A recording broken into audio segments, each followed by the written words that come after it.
नमस्कार सभी को, मार्के सैनी। देखो, आज अपने विश्व के भूगोल का एक रिवीजन टाइप करेंगे। आपकी फटाफट सारी बातें इसमें आ जाए और कुछ कीवर्ड जो आपको विशेष तौर पे याद रखने हैं उनकी बात इस क्लास में होगी। तो फटाफट जो भी इंपॉर्टेंट टॉपिक हैं सारे के सारे विश्व भूगोल की, उनकी बात कर लेते हैं। देखो, सबसे पहले अपन मरुस्थल से शुरुआत कर रहे हैं कि विश्व के प्रमुख मरुस्थल संभावना है। जैसे पिछली बार एक सवाल पूछा गया मेंस के अंदर, जो ऑस्ट्रेलिया के मरुस्थल थे उनके बारे में लिखने का क्वेश्चन पूछा गया। तो विश्व के मरुस्थलों से हो सकता है कि प्री के अंदर भी आपकी बार सवाल बन जाए। तो सबसे पहले अपन एशिया महाद्वीप के जो इंपॉर्टेंट मरुस्थल है जहाँ से सवाल बन सकता है, जैसे एक तो अरब का मरुस्थल है। इस अरब के मरुस्थल के दो भाग हैं।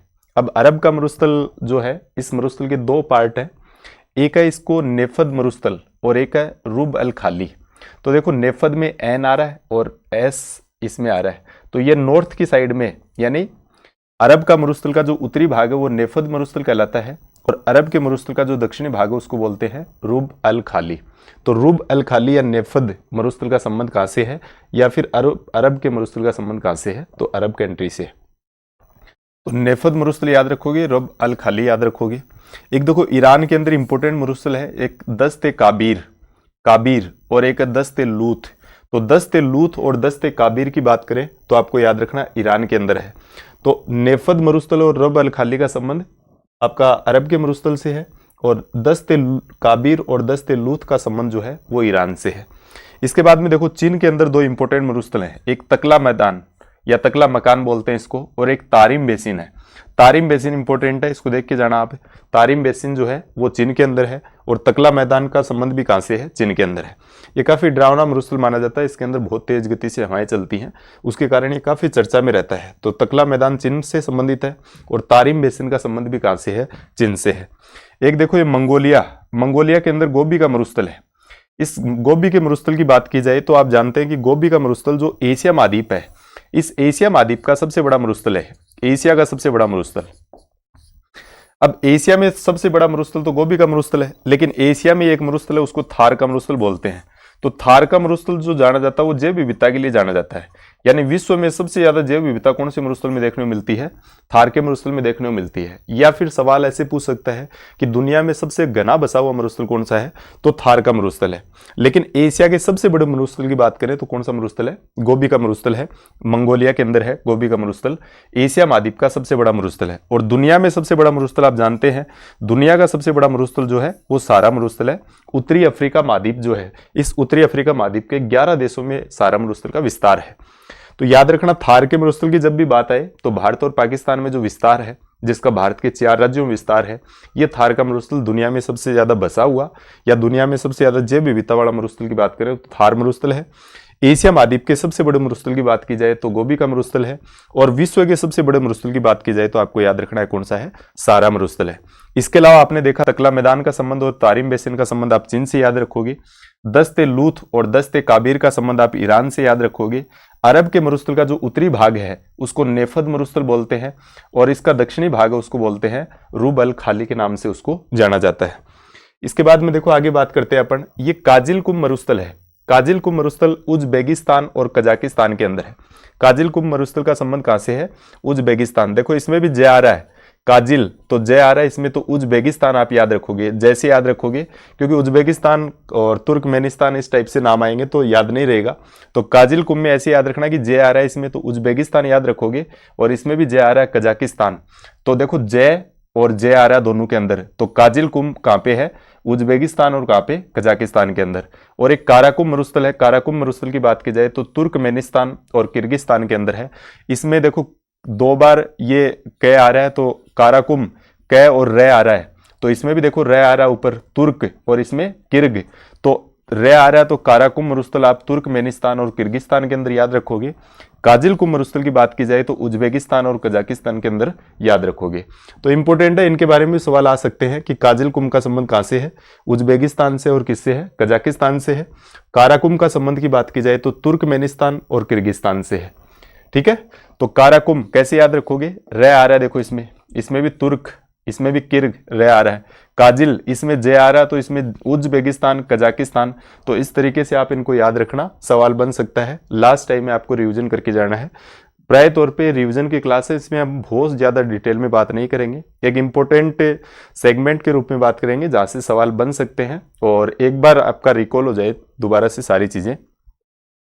थार के मरुस्थल में आपने पढ़ ही लिया और थार के मरुस्थल को तो आपने राजस्थान के अंदर, भारत के भूगोल के अंदर खूब अच्छी तरीके से समझा है। तो थार का मरुस्थल भारत और पाकिस्तान में विस्तार है। आप जानते हैं 80% 85% थार का मरुस्थल भारत में है और लगभग 15% के आसपास में कहाँ पे है, पाकिस्तान में है। भारत में 4 राज्यों में इसका विस्तार देखने को मिलता है। वो 4 राज्य आपने पढ़ रखे हैं, कौन कौन से राज्यों में है। तो पंजाब के अंदर है, हरियाणा के अंदर है, आपका राजस्थान के अंदर है और राजस्थान के अलावा गुजरात में है। और आपने ये भी पढ़ा है कि सबसे ज्यादा थार का मरुस्थल का विस्तार इसमें से कहाँ पे है, राजस्थान में है।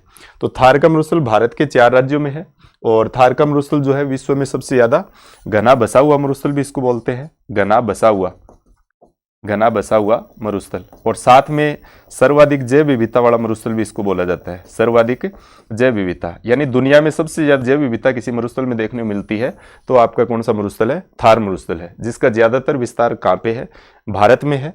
और भारत में भी सबसे ज्यादा विस्तार अगर देखा जाए तो कहाँ पे इसका, राजस्थान में सबसे ज्यादा विस्तार है। इसके अलावा गुजरात में विस्तार है, हरियाणा में विस्तार है और साथ में कहाँ पे विस्तार है, पंजाब। और साथ में देश की बात की जाए तो कौन से देश में है, पाकिस्तान में है। तो काराकुम का संबंध आपने जाना तुर्कमेनिस्तान और किर्गिस्तान से है। काजिल कुम का संबंध आपने जाना उज्बेकिस्तान और कजाकिस्तान से है। इसके अलावा मंगोलिया में गोबी का मरुस्थल है जो एशिया का सबसे बड़ा मरुस्थल है। चीन में तकला मैदान और तारिम बेसिन की आपने बात की है। दस्ते काबीर और दस्ते लूत की बात की है कहाँ पे, ईरान वाले वैसे भी लूट करते थे तो आप याद रखना दस्ते लूट का संबंध कहाँ से है, ईरान से है। दस्ते काबीर का संबंध भी कहाँ से है, ईरान से है। अरब की बात की जाए तो नेफद मरुस्थल और रुब अल खाली, इसका संबंध अरब के मरुस्थल से है। अरब का मरुस्थल का उत्तरी भाग नेफद और दक्षिणी भाग क्या है, रुब अल खाली है। इसके बाद में आगे बात करें तो अफ्रीका के मरुस्थलों में अगर इंपोर्टेंट नामों की बात करें तो एक तो सारा आप जानते हैं, सारा जो मरुस्थल है इसके अंदर एक जनजाति निवास करती है, उसको बद्दू या बांटू जनजाति के रूप में आप जानते हैं, बद्दू या बांटू जनजाति। 11 देशों में इसका विस्तार है। आप देखना जैसे सारा मरुस्थल, इसकी अफ्रीका की अगर बात करें तो अफ्रीका का ये जो हिस्सा है इस हिस्से के अंदर इसका विस्तार है लगभग 11 देशों के अंदर, इसको बोलते हैं सारा मरुस्थल। और यहाँ पे जो मरुस्थल है इस साइड में, दक्षिण की साइड में, इसको अपन बोलते हैं कौन सा मरुस्थल, कालाहारी मरुस्थल। अब सवाल ये आता है कि ये जैसे मान लो अफ्रीका के 2 टुकड़े अपन करें तो ये लगभग उत्तरी अफ्रीका वाला भाग हो गया, उत्तरी अफ्रीका का भाग, और ये लगभग दक्षिण अफ्रीका महाद्वीप की बात कर रहा हूं। इस दक्षिण अफ्रीका के अंदर यहाँ पे एक देश भी है, उसको दक्षिण अफ्रीका देश अपन कहते हैं क्योंकि लगभग 55 देश हैं इसके अंदर अफ्रीका महाद्वीप में, जिसमें से यहाँ पे एक देश है जिसको दक्षिण अफ्रीका कहते हैं। महाद्वीप की बात करें तो अपन ने 2 भागों में इसको बांटा, उत्तरी अफ्रीका और दक्षिण अफ्रीका महाद्वीप। तो उत्तरी अफ्रीका महाद्वीप में तो विस्तार है किसका, सारा मरुस्थल का, और दक्षिण अफ्रीका महाद्वीप के अंदर विस्तार है कौन से मरुस्थल का, कालाहारी मरुस्थल। तो कालाहारी मरुस्थल का संबंध 3 देशों से है, लेकिन इसका बात करें महाद्वीप की बात करें तो दक्षिण अफ्रीका महाद्वीप है, वहां पे इसका विस्तार है। तो सारा मरुस्थल 11 देशों में, इनमें प्रमुख देशों की बात करें तो जैसे मोरक्को है, ट्यूनीसिया है, अल्जीरिया है, लीबिया है, मिस्र जो देश है उसके अंदर सारा मरुस्थल का विस्तार है। साथ में आप ये भी याद रखना कि दुनिया में सबसे बड़ा मरुस्थल सारा मरुस्थल है और इसमें बद्दू या बांटू जो जनजाति है वो निवास करती है। ये कालाहारी मरुस्थल है, ये दक्षिण अफ्रीका, नामीबिया और बोत्सवाना जो देश है यहाँ पे, तो इसका विस्तार दक्षिण अफ्रीका में भी है, नामीबिया में भी है, बोत्सवाना देशों के अंदर विस्तार है कालाहारी मरुस्थल का। तो दक्षिण अफ्रीका, नामीबिया और बोत्सवाना, इसके अंदर एक जनजाति पाई जाती है जो बहुत फेमस जनजाति है, उस जनजाति को अपन बोलते हैं बुशमैन जनजाति। तो सवाल आता है कि बुशमैन जनजाति का संबंध कौन से मरुस्थल से है, तो आपको याद रखना है कालाहारी मरुस्थल से संबंधित है बुशमैन जनजाति। बद्दू या बांटू की बात की जाए तो ये कौन से मरुस्थल से संबंधित है, सारा मरुस्थल। कितने देशों में इसका विस्तार है, 11 देशों में इसका विस्तार है। तो सारा मरुस्थल दुनिया का सबसे बड़ा मरुस्थल है। और कालाहारी मरुस्थल की बात की जाए तो ये दक्षिण अफ्रीका महाद्वीप के अंदर है, 3 देशों में है, दक्षिण अफ्रीका, नामीबिया और कौन सा देश है, बोत्सवाना। एक अफ्रीका में भी नुबिनियन मरुस्थल है और एक नामीब मरुस्थल है। तो नामीब मरुस्थल का भी आप याद रखोगे, नामीबिया के अंदर है नामीब मरुस्थल, अफ्रीका महाद्वीप के अंदर है। एक नूबियन मरुस्थल है यहाँ पे, तो नूबियन और नामीब दोनों का संबंध कहां से है, अफ्रीका से है। तो लगभग 4 मरुस्थल है अफ्रीका के अंदर, अपने को याद रखने हैं। सारा मरुस्थल का संबंध 11 देशों से, अफ्रीका 11 देशों से। कालाहारी का संबंध 3 देशों से है, दक्षिण अफ्रीका, नामीबिया और बोत्सवाना से है। इसमें बद्दू या बांटू जनजाति निवास करती है। कालाहारी मरुस्थल के अंदर बुशमैन जनजाति निवास करती है। साथ में नूबियन मरुस्थल है, नामीब मरुस्थल है। साथ में आपने देखा कि विश्व का सबसे बड़ा मरुस्थल कौन सा है, सारा है। एशिया का सबसे बड़ा मरुस्थल कौन सा है? गोबी का मरुस्थल है। और साथ में अगर बात की जाए भारत का सबसे बड़ा मरुस्थल कौन सा है? तो थार का मरुस्थल है। लेकिन दुनिया में सबसे घना बसा हुआ मरुस्थल की बात की जाए तो वो आपका थार का मरुस्थल है। साथ में दुनिया के सबसे बड़े गर्म मरुस्थल की बात की जाए तो वो आपका कौन सा है? सारा मरुस्थल है। ठीक है, तो नुबियन और नामीब का संबंध भी कहां से है? अफ्रीका से है। ये मोरक्को, ट्यूनीशिया, अल्जीरिया, लीबिया, ये कुछ देश है, मिस्र जैसे देश है। तो ये सारा मरुस्थल के पार्ट है। 11 देशों में विस्तार है। उत्तरी अफ्रीका महाद्वीप में सारा है। दक्षिण अफ्रीका महाद्वीप में आपका कौन सा मरुस्थल है? कालाहारी मरुस्थल है। नेक्स्ट, अमेरिका के कुछ मरुस्थल है, उनके नाम भी आपको याद रखने हैं। जैसे अमेरिका के अंदर, यूएसए के अंदर मरुस्थल है एरिजोना और एक मोजाम्बे मरुस्थल है। तो मोजाम्बे मरुस्थल का संबंध यहां से, मोजाम्बे मरुस्थल का संबंध अमेरिका से है। तो मोजाम्बे आप याद रखना। और मोजाम्बे ये लगभग वही है जैसे अभी कैलिफोर्निया की आपने बात की है। तो कैलिफोर्निया के अंदर आपने देखा होगा पूरे के पूरे जंगल नष्ट हो चुके हैं, वहां पे आगजनी हो चुकी है और बहुत नुकसान वहां पे हुआ है। तो उसी के पास में आप देखोगे तो मोजाम्बे मरुस्थल है, यूएसए के अंदर, याद रखना। एरिजोना मरुस्थल भी कहां पे है? यूएसए के अंदर है। ठीक है, तो एरिजोना और मोजाम्बे का संबंध यूएसए से है। लेकिन मेक्सिको की बात की जाए तो यहाँ पे एक मरुस्थल है सोनोरन। देखो, आप जानते हैं कि मेक्सिको के अंदर सबसे ज्यादा क्या होती है? चांदी उत्पादन दुनिया में सबसे ज्यादा कहां पे होता है? मेक्सिको के अंदर होता है।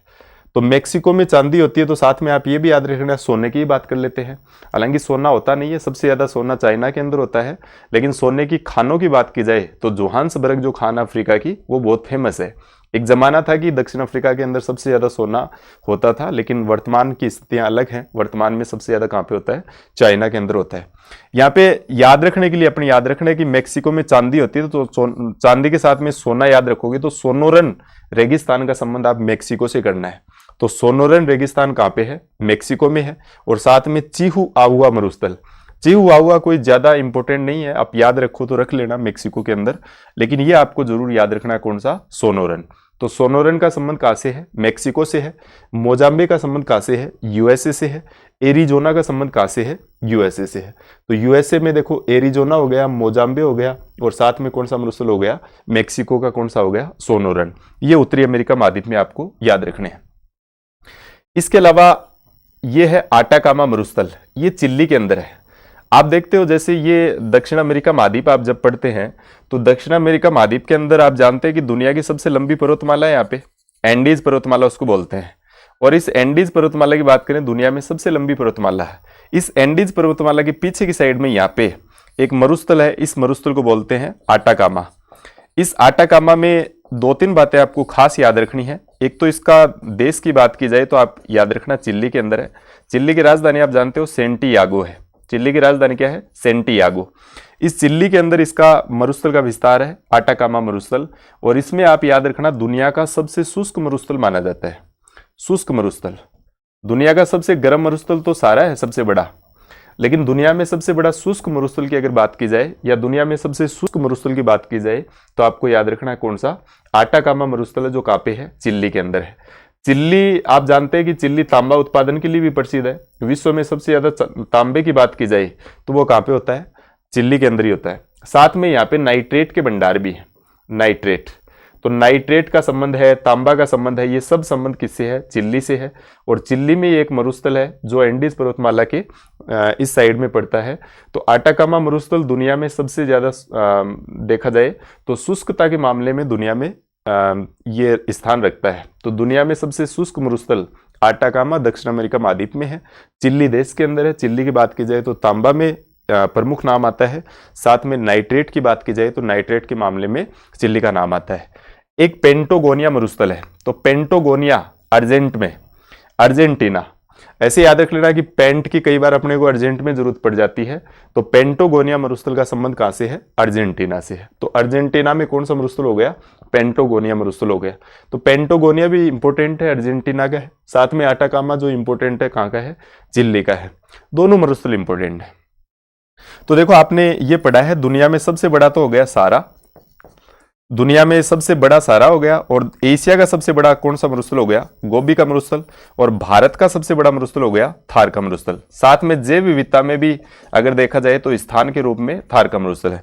साथ में शुष्कता के मामले में अगर देखा जाए, शुष्कता के मामले में अगर देखा जाए तो वो आपका कौन सा मरुस्थल हो गया? आटाकामा मरुस्थल हो गया। तो आटाकामा दुनिया का सबसे बड़ा शुष्क मरुस्थल है।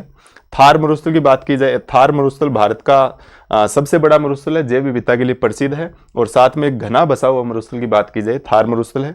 गोबी का मरुस्थल जो है मंगोलिया के अंदर है। एशिया महाद्वीप का सबसे बड़ा मरुस्थल है। दुनिया का सबसे बड़ा मरुस्थल आपका कौन सा हो गया?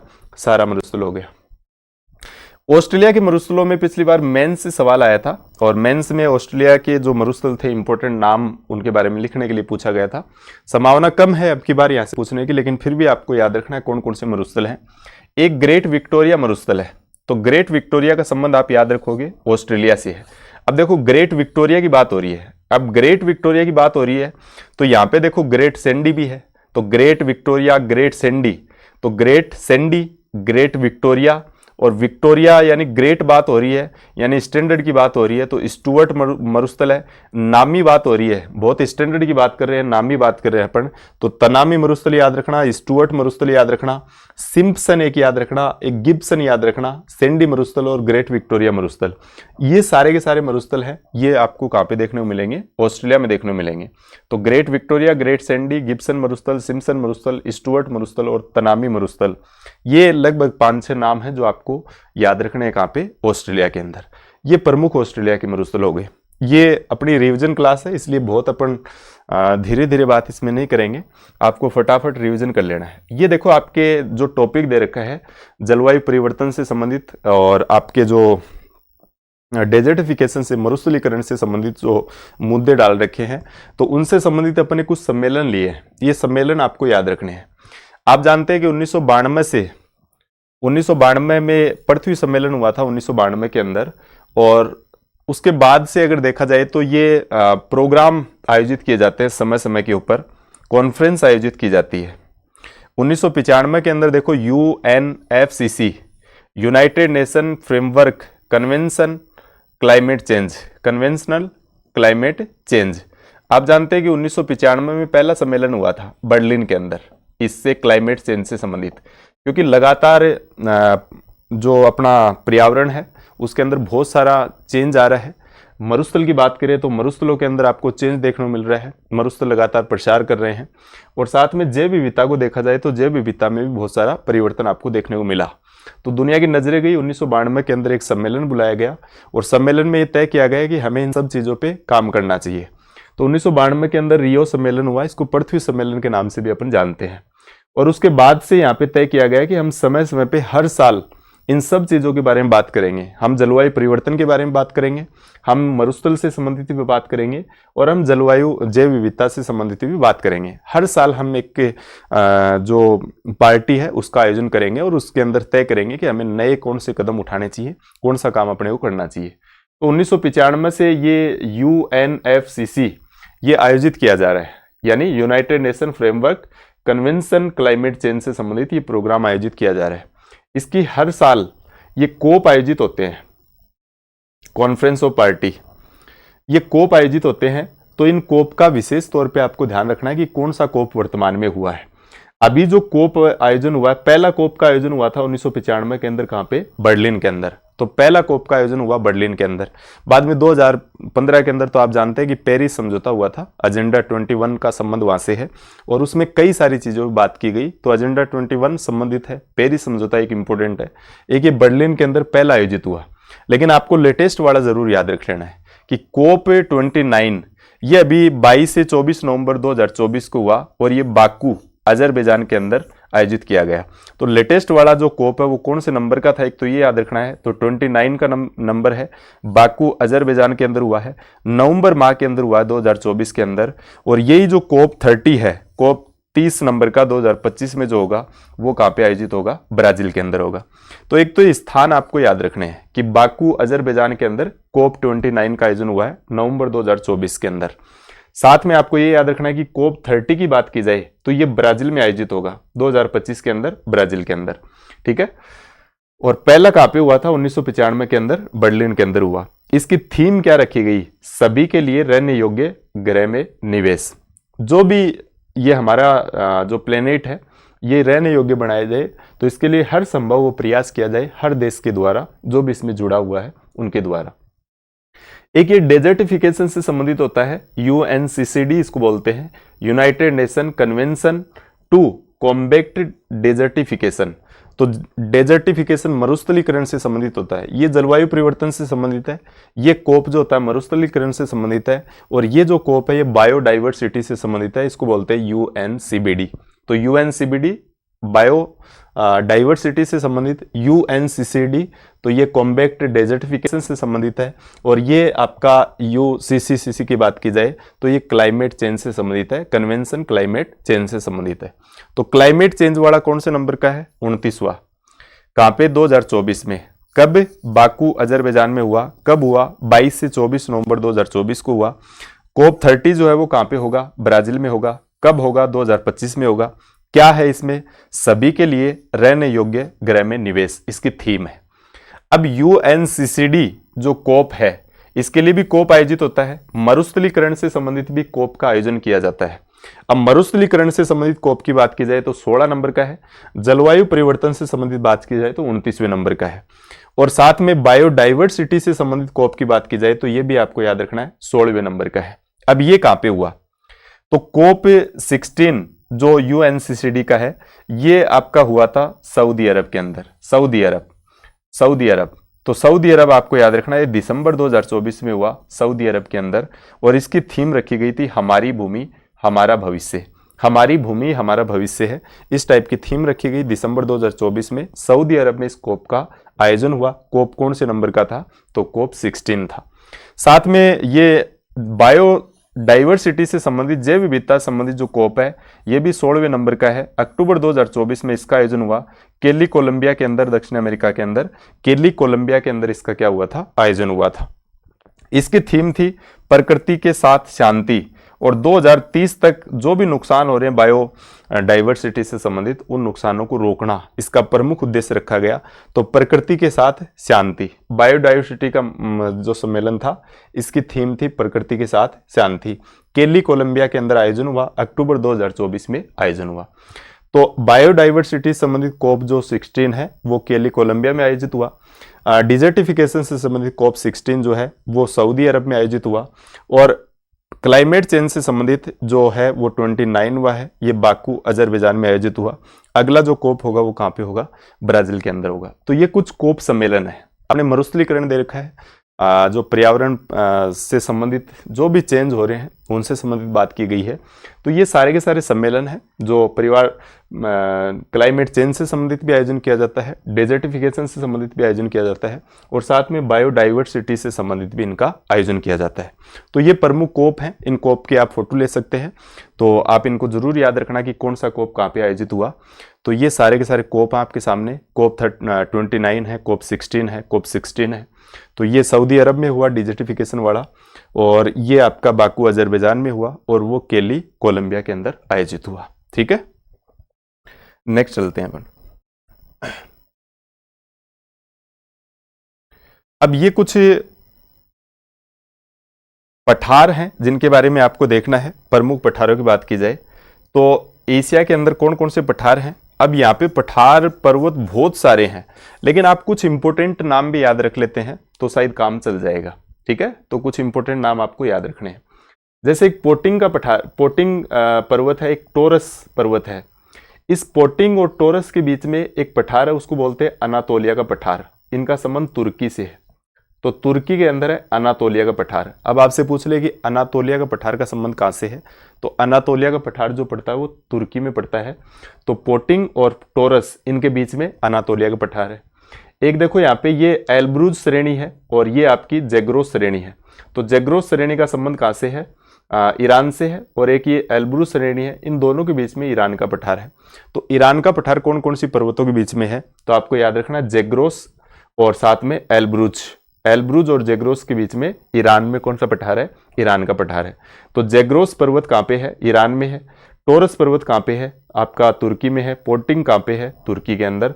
और पोटिंग और टोरस के बीच में कौन सा पठार है? अनातोलिया का पठार है। यहाँ पे जैग्रोस और एल्ब्रूज के बीच में कौन सा पठार है? ईरान का पठार है। साथ में देखो ये पामीर की गांठ है, इसको बोलते हैं पामीर की गांठ। और पामीर का जो पठार है, आप जानते हैं कि विश्व में सबसे बड़ा पठार माना जाता है। इसको विश्व की छत भी कहा जाता है, विश्व की छत भी कहा जाता है। दुनिया में सबसे ऊंचा पठार तो आप तिब्बत का पठार को मानते हैं, सबसे बड़ा पठार आपका पामीर का पठार है। और इसको विश्व की छत इसलिए कहा जाता है कि इससे कई सारी इस प्रकार से श्रेणियां निकलती हैं, उनके अनुसार ऐसे लगता है कि पूरी दुनिया के ऊपर एक छत नुमा बनी हुई है। इस पामीर के पठार से इस साइड में एक अफगानिस्तान की तरफ पर्वत जा रहा है, उसको हिंदुकुश पर्वत बोलते हैं। तो हिंदुकुश पर्वत का संबंध अफगानिस्तान से याद रखोगे। इधर पाकिस्तान में इससे निकल के एक पर्वत जा रहा है, उसको बोलते हैं सुलेमान पर्वत। तो सुलेमान पर्वत का संबंध आप पाकिस्तान से याद रखोगे। तो सुलेमान पर्वत पाकिस्तान में है, हिंदुकुश पर्वत अफगानिस्तान में है। पामीर का गांठ की अगर बात की जाए तो इसे विश्व की छत कहा जाता है। और साथ में अब ये भी याद रखोगे कि ये हिमालय है आपका, और हिमालय और इस साइड में चीन के अंदर ये पर्वतमाला उसको क्यूनलुन बोलते हैं। हिमालय और चीन के अंदर जो पर्वतमाला इसको क्या कहा जाता है? क्यूनलुन। तो क्यूनलुन चाइना और ये हिमालय वाला क्षेत्र है, इसके बीच में एक पठार है, उसको बोलते हैं तिब्बत का पठार। तो प्रश्न आ जाए कि तिब्बत का पठार कौन कौन सी पर्वतमालाओं के बीच में है? तो क्यूनलुन श्रेणी चीन और हिमालय इसके बीच में जो पठार है उसको बोलते हैं तिब्बत का पठार। ये पामीर का पठार है, इसको विश्व की छत के नाम से जानते हैं। पामीर के पठार से पाकिस्तान की तरफ अफगानिस्तान की तरफ जो पर्वत निकला है हिंदुकुश पर्वत बोलते हैं। पाकिस्तान की तरफ जो पर्वत निकला उसको सुलेमान, और अफगानिस्तान की तरफ निकला उसको हिंदुकुश। ठीक है। तिब्बत जो क्यूनलुन और हिमालय है इसके बीच में कौन सा पठार है? तिब्बत का पठार है। पामीर का पठार को क्या बोलते हैं? विश्व की छत बोलते हैं। अनातोलिया पठार का संबंध कौन कौन से बीच में है? तो पोटिंग और टोरस के बीच में कौन सा पठार है? अनातोलिया का पठार है। साथ में जैग्रोस और एल्ब्रूज के बीच में कौन सा पठार है? ईरान का पठार है। तो जैग्रोस और एल्ब्रूज इन दोनों के बीच में ईरान का पठार है। साथ में दक्कन के पठार की बात की जाए तो आप जानते हैं कि दक्कन का पठार भारत में है, और यह भारत का सबसे बड़ा पठार है। भारत का सबसे बड़ा और भारत में सबसे ऊंचाई पर स्थित तो लद्दाख का पठार है। लद्दाख भी एक पठार के रूप में ही है। तो लद्दाख का पठार सबसे ज्यादा ऊंचाई पर स्थित है, लेकिन भारत का सबसे बड़ा पठार की बात की जाए तो आपको याद रखना है कौन सा है? दक्कन का पठार। याद रह जाएंगे। कई सारी चीजें हैं, एक तरह से आपका रिविजन हो जाए, इसके ऊपर अपन बात करना चाह रहे हैं। तो पोटिंग और टोरस के बीच में अनातोलिया का पठार है, जैग्रोस और एल्ब्रूज के बीच में ईरान का पठार है, और हिमालय और क्यूनलुन के बीच में तिब्बत का पठार है। साथ में पामीर से एक पर्वत इधर अफगानिस्तान में हिंदुकुश है, और इधर पाकिस्तान की तरफ चला गया उसको सुलेमान पर्वत बोलते हैं। दक्कन के पठार की बात की जाए तो भारत का सबसे बड़ा पठार है, और भारत में सबसे ज्यादा खनिज भी इसी पठार के अंदर, इस दक्कन पठार के अंदर आपको देखने को मिलते हैं। ठीक है। साथ में यहाँ पे राजस्थान में होते हुए एक पर्वतमाला की अगर बात करें यहाँ पे, तो आप जानते हैं कि अरावली है।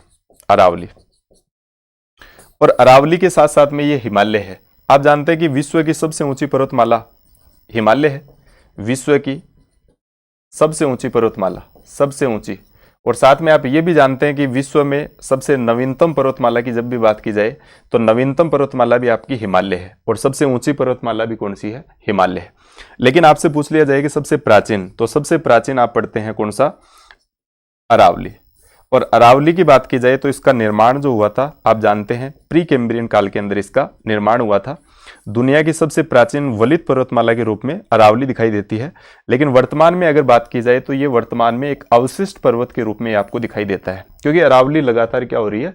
घिस रही है।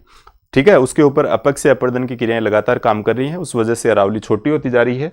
तो दुनिया में वर्तमान में अगर देखा जाए तो अरावली अवशिष्ट के रूप में दिखाई देती है। दुनिया की सबसे प्राचीन है, प्री कैम्ब्रियन काल में इसका निर्माण हुआ। और दुनिया में सबसे ऊंची पर्वतमाला की बात की जाए तो वो हिमालय है, और साथ में दुनिया में सबसे नवीनतम की बात की जाए तो वो भी आपका कौन सा है? हिमालय है। तो हिमालय दुनिया में नवीनतम है, नवीनतम पर्वतमाला है, ऊंची पर्वतमाला है। हिमालय का निर्माण आज भी लगातार जारी है, आज भी चल ही रहा है। और प्राचीन की बात की जाए अरावली है। अरावली में बहुत सारे विभिन्न प्रकार के खनिज पाए जाते हैं, और इसी वजह से अरावली का विस्तार आप देखते हो राजस्थान में सबसे ज्यादा है। और राजस्थान में ज्यादा होने की वजह से अरावली को क्या बोला जाता है? राजस्थान में अरावली का विस्तार है, और अरावली का विस्तार की वजह से खनिजों की संख्या भी आप देखते हैं कि विभिन्न प्रकार के खनिज राजस्थान में आपको देखने को मिल जाएंगे। लगभग 81-82 प्रकार के खनिज राजस्थान में आपको मिलते हैं। इसीलिए राजस्थान को खनिजों का अजायब घर के नाम से आप जानते हैं, और वो सारी की सारी देन है किसकी? अरावली। अरावली की वजह से ही इतने सारे खनिज खोजना यहाँ पे संभव हो पाया। तो अरावली एक इंपॉर्टेंट सेगमेंट के रूप में भी काम करती है। अरावली की वजह से कई सारी चीज़ें अच्छी हो पाई हैं राजस्थान के अंदर, बारिश ठीक ठाक हो जाती है, वरना हो सकता है अरावली ना होती तो शायद पश्चिमी राजस्थान में तो वैसे ही वर्षा का अभाव रहता है, पूर्वी राजस्थान भी बारिश से अधूरा रह जाता। अरावली अपने सिस्टमेटिक तरीके से काम करती है। तो अरावली के बारे में जब भी पढ़ते हैं तो आपने पढ़ा है कि अरावली पालनपुर से लेकर रायसीना हिल जो दिल्ली तक है वहां तक इसका विस्तार है। 692 किलोमीटर इसकी लंबाई है, जिसमें से राजस्थान में 550 किलोमीटर राजस्थान में, यानी 80% अरावली आपको कहां पे देखने को मिलेगी, राजस्थान में देखने को मिलेगी। तो विश्व की सबसे ऊंची और नवीनतम पर्वतमाला की बात की जाए हिमालय, और हिमालय और क्योनलून जो चाइना के अंदर है उसके बीच में कौन सा पठार है, तिब्बत का पठार है। और दुनिया में सबसे प्राचीन पर्वतमाला कौन सी है, अरावली है। साथ में आपने पढ़ा जैग्रोस और एल्ब्रूज के बीच में कौन सा पठार है, ईरान का पठार है। साथ में आपने पढ़ा पोटिंग और टोरस के बीच में कौन सा पठार है, अनातोलिया का पठार है, जो कहां पे है, तुर्की के अंदर है। एक ये भी याद रखना, जो मंगोलिया का पठार है वो अल्टाई और एक टिएन शान, ये पर्वत हैं अल्टाई और टिएन शान, इसके बीच में जो पठार है वो मंगोलिया का पठार है। और एक ये अराकान योमा और इधर पेगु यामा, यहाँ पे म्यांमार के अंदर ये पठार है, उसको शान का पठार बोलते हैं। तो अराकान योमा और पेगु यामा के बीच में कौन सा पठार है, शान का पठार। तो 5-6 पठारों के नाम आपके सामने आ गए हैं। दुनिया का सबसे ऊंचा पठार तिब्बत का पठार है। दुनिया का सबसे बड़ा पठार पामीर का पठार है। दुनिया में ईरान के पठार की बात की जाए तो जैग्रोस और एल्ब्रूज के बीच में ईरान का पठार है। अनातोलिया के पठार की बात की जाए तो टोरस और पोटिंग के बीच में अनातोलिया का पठार है। साथ में शान के पठार की बात की जाए तो अराकान योमा और पेगु यामा के बीच में कौन सा पठार है, शान का पठार है। अल्टाई और टिएन शान के बीच में कौन सा पठार है, मंगोलिया पठार है। इस पामीर के पठार को पामीर की गांठ बोला जाता है। इससे हिंदुकुश अफगानिस्तान की तरफ, सुलेमान पाकिस्तान की तरफ। और हिमालय की बात की जाए तो हिमालय और क्योनलून के बीच में कौन सा पठार है, तिब्बत का पठार है। ये आप याद रखना। दक्कन का पठार भारत का सबसे बड़ा पठार है, और भारत में सबसे ऊंचा पठार की बात की जाए तो आप याद रखोगे लद्दाख का जो पठार है, ये लद्दाख का पठार भारत का सबसे ऊंचा पठार है। लद्दाख का पठार सबसे ऊंचा है भारत में। चलिए अब ये आगे जो आपका अफ्रीका है उसके कुछ पर्वत हैं आपके सामने दिखाई दे रहे हैं। एक तो एटलस पर्वत, आप याद रखना कि अफ्रीका का सबसे बड़ा पर्वत की अगर बात की जाए तो वो एटलस पर्वत है। तो एटलस पर्वत का संबंध अफ्रीका से है। अफ्रीका में भी एक देश है मोरक्को, एक देश है ट्यूनीशिया और एक देश है अल्जीरिया।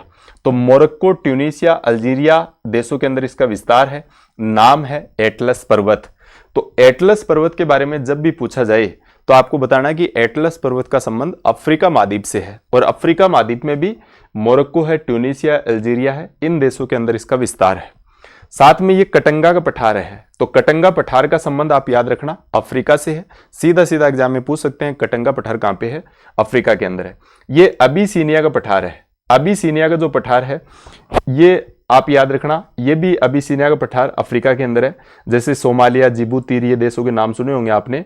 तो सोमालिया है, जिबूती है, इन देशों के अंदर इसका विस्तार है, अबिसीनिया का पठार। और इथोपिया का पठार आप जानते हैं इथोपिया के अंदर है। इथोपिया उच्च भूमि के नाम से इसको जाना जाता है। तो इथोपिया है, अबिसीनिया है, कटंगा पठार है, इन सब का संबंध आप याद रखोगे कहां से है, अफ्रीका से है। तो कटंगा पठार कहां पे, अफ्रीका के अंदर। अबिसीनिया पठार सोमालिया, जिबूती, इन देशों के अंदर, अफ्रीका के अंदर। इथोपिया का पठार भी अफ्रीका के अंदर है। एक ये दुनिया में इसके अंदर एक घाटी का निर्माण हो चुका है। इसके बारे में आपने पढ़ा होगा कि इसको ग्रेट रिफ्ट वैली के नाम से जानते हैं, महान भ्रंश घाटी के नाम से जानते हैं। ये घाटी ऐसा नहीं है कि अफ्रीका में बनी है, ऐसी घाटियां पूरे देश के अंदर, पूरे विश्व के अंदर ऐसी घाटियां आपको हर महाद्वीप के अंदर देखने को मिल जाएंगी। कहीं पे छोटी घाटी है, कहीं पे बड़ी घाटी है, लेकिन जगह जगह से पूरी महाद्वीपों के अंदर ऐसे क्रेक्स आ चुके हैं, और ये क्रेक्स ऐसे भयानक तबाही लाएंगे। एक दिन हो सकता है कि आज ये क्रेक पड़ा है, इसके अंदर एक घाटी का निर्माण हुआ है, धीरे धीरे टुकड़े की गहराई बढ़ती जाएगी, और एक साथ में टुकड़ा किसी दिन इससे अलग हो जाएगा अफ्रीका महाद्वीप से, और पूरा पूरा इस समुद्र में बह जाएगा। हो सकता है कि पूरी एक साथ में दुनिया क्या हो सकती है, तबाह हो सकती है। ऐसा जो क्रिएशन किया जाता है, ऐसी चीजें दिखाई जाती हैं विदेशी फिल्मों के अंदर, जैसे हॉलीवुड की जो फिल्में हैं उनके अंदर ऐसे दिखाए जाते हैं कि भविष्य के अंदर कैसी संभावना है, कैसी पॉसिबिलिटी है, कैसा काम हो सकता है इनके देखा जाए तो ये जो घाटियां बनी हुई हैं, जैसे दुनिया में सबसे बड़ी घाटी भ्रंश घाटी इसको बोलते हैं, महान भ्रंश घाटी के नाम से, ग्रेट रिफ्ट वैली के नाम से इसको जानते हैं। तो ग्रेट रिफ्ट वैली या महान भ्रंश घाटी का संबंध पूछ सकता है कहां से है? अफ्रीका महाद्वीप से है। और अफ्रीका के अंदर ये घाटी जिस दिन ये टुकड़ा किसी दिन मान लो बहुत गहरा क्रैक हो गया और उसके बाद में अलग होगा, तो हो सकता है कि समुद्र के अंदर ये बह जाएगा और यहाँ पे रहने वाली आबादी भी एक साथ में क्या हो सकती है? तबाह हो सकती है। तो तबाही लाने का मंजर है। पूरी दुनिया के अंदर ऐसे क्रैक्स पड़ चुके हैं और जगह जगह पे फॉल्ट क्या हो रहे हैं? बढ़ते जा रहे हैं। जैसे कैलिफोर्निया की घाटी के अंदर आपने देखा होगा, कैलिफोर्निया के अंदर भी बहुत जो क्रैक है वो लगातार क्या हो रहा है? गहरा होता जा रहा है। तो एटलस पर्वत जो है इसका संबंध अफ्रीका से है। अबिसिनिया का पठार, इथोपिया का पठार और कटंगा पठार, सबका संबंध आप याद रखना अफ्रीका से है। अफ्रीका के अंदर ये दक्षिण अफ्रीका के अंदर एक पर्वतमाला है, इसको बोलते हैं ड्रेकेंसबर्ग। तो इस उत्तरी अफ्रीका की तरफ आप देखते हैं तो यहाँ पे एटलस है जो मोरक्को, ट्यूनीशिया और अल्जीरिया में है। और दक्षिण अफ्रीका में अगर देखते हैं, दक्षिण अफ्रीका देश के अंदर देखते हैं तो ड्रेकेंसबर्ग पर्वत है। इस ड्रेकेंसबर्ग पर्वत का सीधा सीधा संबंध आप दक्षिण अफ्रीका से याद रखना। पूछ सकते हैं कि ड्रेकेंसबर्ग पर्वत का संबंध कहां से है? दक्षिण अफ्रीका से है। एटलस का संबंध कहां से है? अफ्रीका महाद्वीप से, उत्तरी अफ्रीका महाद्वीप से है। मोरक्को, ट्यूनीशिया, अल्जीरिया में एटलस पर्वत का निर्माण आप देख पाए हैं। कटंगा पठार है, एबिसिनिया का पठार है और साथ में इथोपिया का पठार, ये अफ्रीका महाद्वीप के पठार हैं। और साथ में महान भ्रंश घाटी या ग्रेट रिफ्ट वैली के नाम से अगर देखा जाए तो दुनिया के अंदर सबसे गहरी घाटी या दुनिया की सबसे बड़ी घाटी है, उसको महान भ्रंश घाटी बोलते हैं। और इस भ्रंश घाटी की बात की जाए तो ये अफ्रीका में यहाँ से आपको देखने को मिलती है। नेक्स्ट, इसके बाद में उत्तरी अमेरिका के कुछ पर्वतों के नाम अपन देख लेते हैं। उत्तरी अमेरिका में एक तो देखो, उत्तरी अमेरिका में ब्रुक श्रेणी आपको याद रखनी है, एक मैकेंजी श्रेणी और एक अलास्का श्रेणी। अलास्का पे अधिकार कर रखा आप जानते हैं, अमेरिका का एक स्टेट के रूप में अलास्का आप देखते हैं। तो अलास्का पे जो नियंत्रण है, जो अधिकार है, वो किसका है? अमेरिका का है। तो मैकेंजी श्रेणी, ब्रुक श्रेणी और अलास्का श्रेणी तीनों आप याद रखना उत्तरी अमेरिका महाद्वीप से संबंधित है। तो ब्रुक श्रेणी याद रखोगे, मैकेंजी श्रेणी और साथ में अलास्का श्रेणी। अब ये जो हिस्सा उसके बाद में आपको दिखाई देता है, इसको अपन पश्चिमी कार्डिलेरा के नाम से जानते हैं। इस पश्चिमी कार्डिलेरा के अंदर क्या है? बड़ी पर्वतमालाएं भी हैं, छोटी पर्वतमालाएं भी हैं, साथ में पठार भी हैं। तो सबका एक मिक्सअप, एक बहुत बड़ा भूभाग इस टाइप से आपको दिखाई देता है। ये पश्चिमी कार्डिलेरा के रूप में आप देखते हैं, जिसके अंदर अलग अलग पर्वत श्रेणियां मिलती हैं, अलग अलग आपको पठार देखने को मिलते हैं। इन सबको मिला के अपन बोलते हैं पश्चिमी कार्डिलेरा। उससे पहले ये ब्रुक श्रेणी, मैकेंजी और अलास्का श्रेणी का संबंध आप याद रखो कहां से है? उत्तरी अमेरिका से। अब देखो ये है, इसके अंदर कार्डिलेरा की अगर बात की जाए तो ये जो श्रेणी आपको दिखाई दे रही है, इस श्रेणी को अपन बोलते हैं कोस्ट रेंज श्रेणी। और ये यूएसए व कनाडा पे, कनाडा की सीमा पे है। तो कोस्ट रेंज श्रेणी है, यहाँ पे ऊपर कोस्ट रेंज श्रेणी है, ये पश्चिमी कार्डिलेरा के भाग है। इससे नीचे आते हैं तो यहाँ पे जो श्रेणी आपको दिखाई देती है, ये आपको दिखाई देती है कस्केड श्रेणी। कस्केड श्रेणी, तो एक है कोस्ट रेंज श्रेणी, एक है आपकी कस्केड श्रेणी। और उसके बाद में देखो ये श्रेणी दिखाई देती है, इसको बोलते हैं सिएरा नेवादा। तो सिएरा नेवादा कई बार पूछ लेते हैं कि सिएरा नेवादा का संबंध कहां से है? उत्तरी अमेरिका महाद्वीप से है। इसके बाद में जो श्रेणी यहाँ पे दिखाई देती है उसको बोलते हैं वासाच श्रेणी। तो देखो सिएरा नेवादा से ऊपर यहाँ पे वासाच श्रेणी दिखाई देती है। उसके बाद में यहाँ पे जो श्रेणी है उसको बोलते हैं कास्केड श्रेणी। और उसके बाद में यहाँ पे श्रेणी है उसको बोलते हैं कास्ट रेंज श्रेणी। और ये आपको बड़ी श्रेणी जो दिखाई देती है, इस पर्वतमाला को आप बोलते हैं रॉकी पर्वतमाला। उत्तरी अमेरिका महाद्वीप की सबसे लंबी पर्वतमाला की बात की जाए तो रॉकी पर्वतमाला है। तो ये तो आपकी बड़ी वाली तो हो गई रॉकी पर्वतमाला, और ये छोटी छोटी है यहाँ पे कास्केड, ये आपकी कोस्ट रेंज श्रेणी है। उसके बाद में नीचे यहाँ पे कास्केड श्रेणी है। उसके बाद में यहाँ पे सिएरा नेवादा श्रेणी है। उसके बाद में वासाच श्रेणी है, ये आपकी वासाच श्रेणी है। इन सब को मिला के अपन क्या बोलते हैं? पश्चिमी कार्डिलेरा बोलते हैं, जिसमें आपका रॉकी भी शामिल है। तो रॉकी उत्तरी अमेरिका महाद्वीप की सबसे लंबी पर्वतमाला कौन सी है? रॉकी है। अब इस रॉकी और इनके बीच में कुछ पठार हैं, जैसे एक पठार है कोलोराडो का पठार। तो कोलोराडो का पठार अगर देखा जाए तो सिएरा नेवादा और रॉकी के बीच में आपको कोलोराडो का पठार दिखाई देता है। एक यहाँ पे जो पठार देता है वो स्नेक का पठार है, और एक यहाँ पे दिखाई देता है वो कोलंबिया का पठार है। ये तीन पठार आपको उत्तरी अमेरिका महाद्वीप में याद रखने हैं।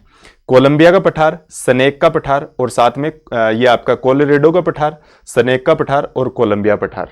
ठीक है, तो ये आपको यहाँ पे सिएरा नेवादा जो श्रेणी है और रॉकी है उसके बीच में आपको ये कुछ पठार दिखाई देते हैं। कोलोराडो का पठार है, स्नेक का पठार है, साथ में कोलंबिया का पठार है। ठीक है। तो ये सबसे लंबी जो श्रेणी दिखाई दे रही है उसको रॉकी बोलते हैं। यहाँ पे जो श्रेणी दिखाई दे रही है उसको कास्ट रेंज बोलते हैं। यहाँ पे जो श्रेणी दिखाई दे रही है उसको कास्केड श्रेणी बोलते हैं। उसके बाद में ये जो वाली श्रेणी है उसको सियरा निवादा के नाम से जानते हैं। ये वाली श्रेणी है इसके ऊपर वासाज श्रेणी के नाम से इसको जानते हैं, वासाज।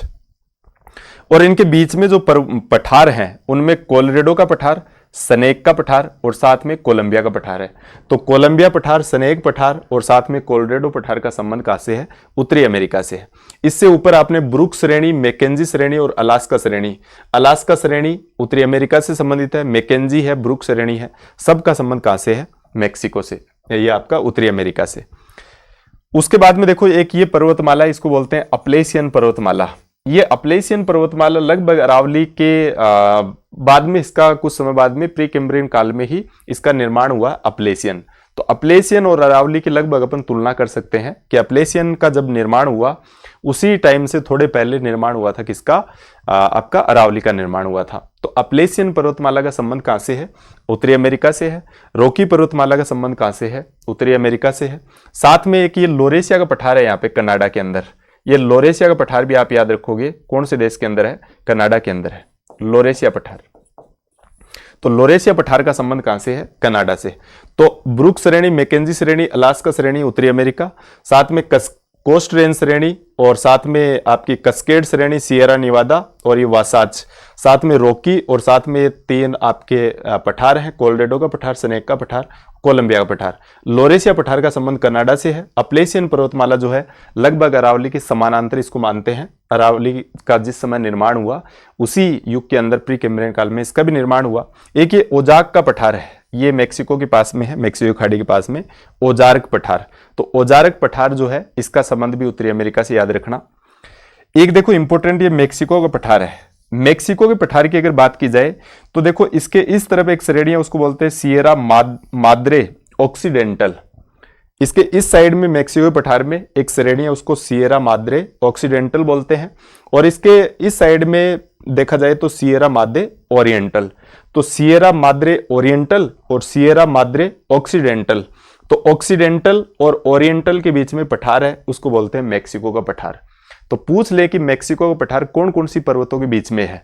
तो सियरा माद्रे ओरिएंटल और साथ में सियरा माद्रे ऑक्सीडेंटल। तो सियरा माद्रे ऑक्सीडेंटल और सियरा माद्रे ओरिएंटल के बीच में पठार है उसको बोलते हैं मेक्सिको का पठार। ये ओजार्क पठार है। ओजार्क पठार का संबंध भी आप मेक्सिको से याद रखना, मेक्सिको में ही है। अपलेशियन पर्वतमाला जो लगभग अरावली के समानांतर है।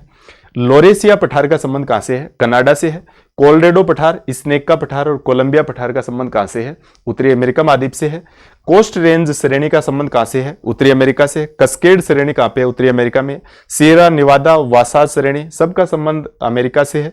अलास्का श्रेणी, मैकेंजी श्रेणी, ब्रुक श्रेणी ये सब उत्तरी अमेरिका महाद्वीप के अंदर है आपकी। तो इसमें इंपॉर्टेंट एक तो ये अपलेशियन आपको याद रखना है, साथ में एक मेक्सिको का पठार आपको याद रखना, सियरा माद्रे ओरिएंटल और सियरा माद्रे ऑक्सीडेंटल। इन दोनों पर्वतों के बीच में मेक्सिको का पठार है। साथ में ये कोलोराडो पठार, सनेक पठार और कोलंबिया पठार, इन सब का संबंध उत्तरी अमेरिका महाद्वीप से है। लोरेशिया का पठार का संबंध जो है वो कनाडा से है, ये आप याद रखोगे। ये कुछ उत्तरी अमेरिका महाद्वीप की कुछ पर्वत श्रेणियां हो गई। इसके बाद में चलते हैं दक्षिण अमेरिका महाद्वीप। कुछ पर्वत और पठार अपन साथ में देख रहे हैं। आप जानते हैं कि दक्षिण अमेरिका महाद्वीप में ये एक लंबी पर्वतमाला है और इस लंबी पर्वतमाला को अपन जानते हैं एंडीज के नाम से। ये एंडीज जो है ये दुनिया में सबसे लंबी पर्वतमाला है।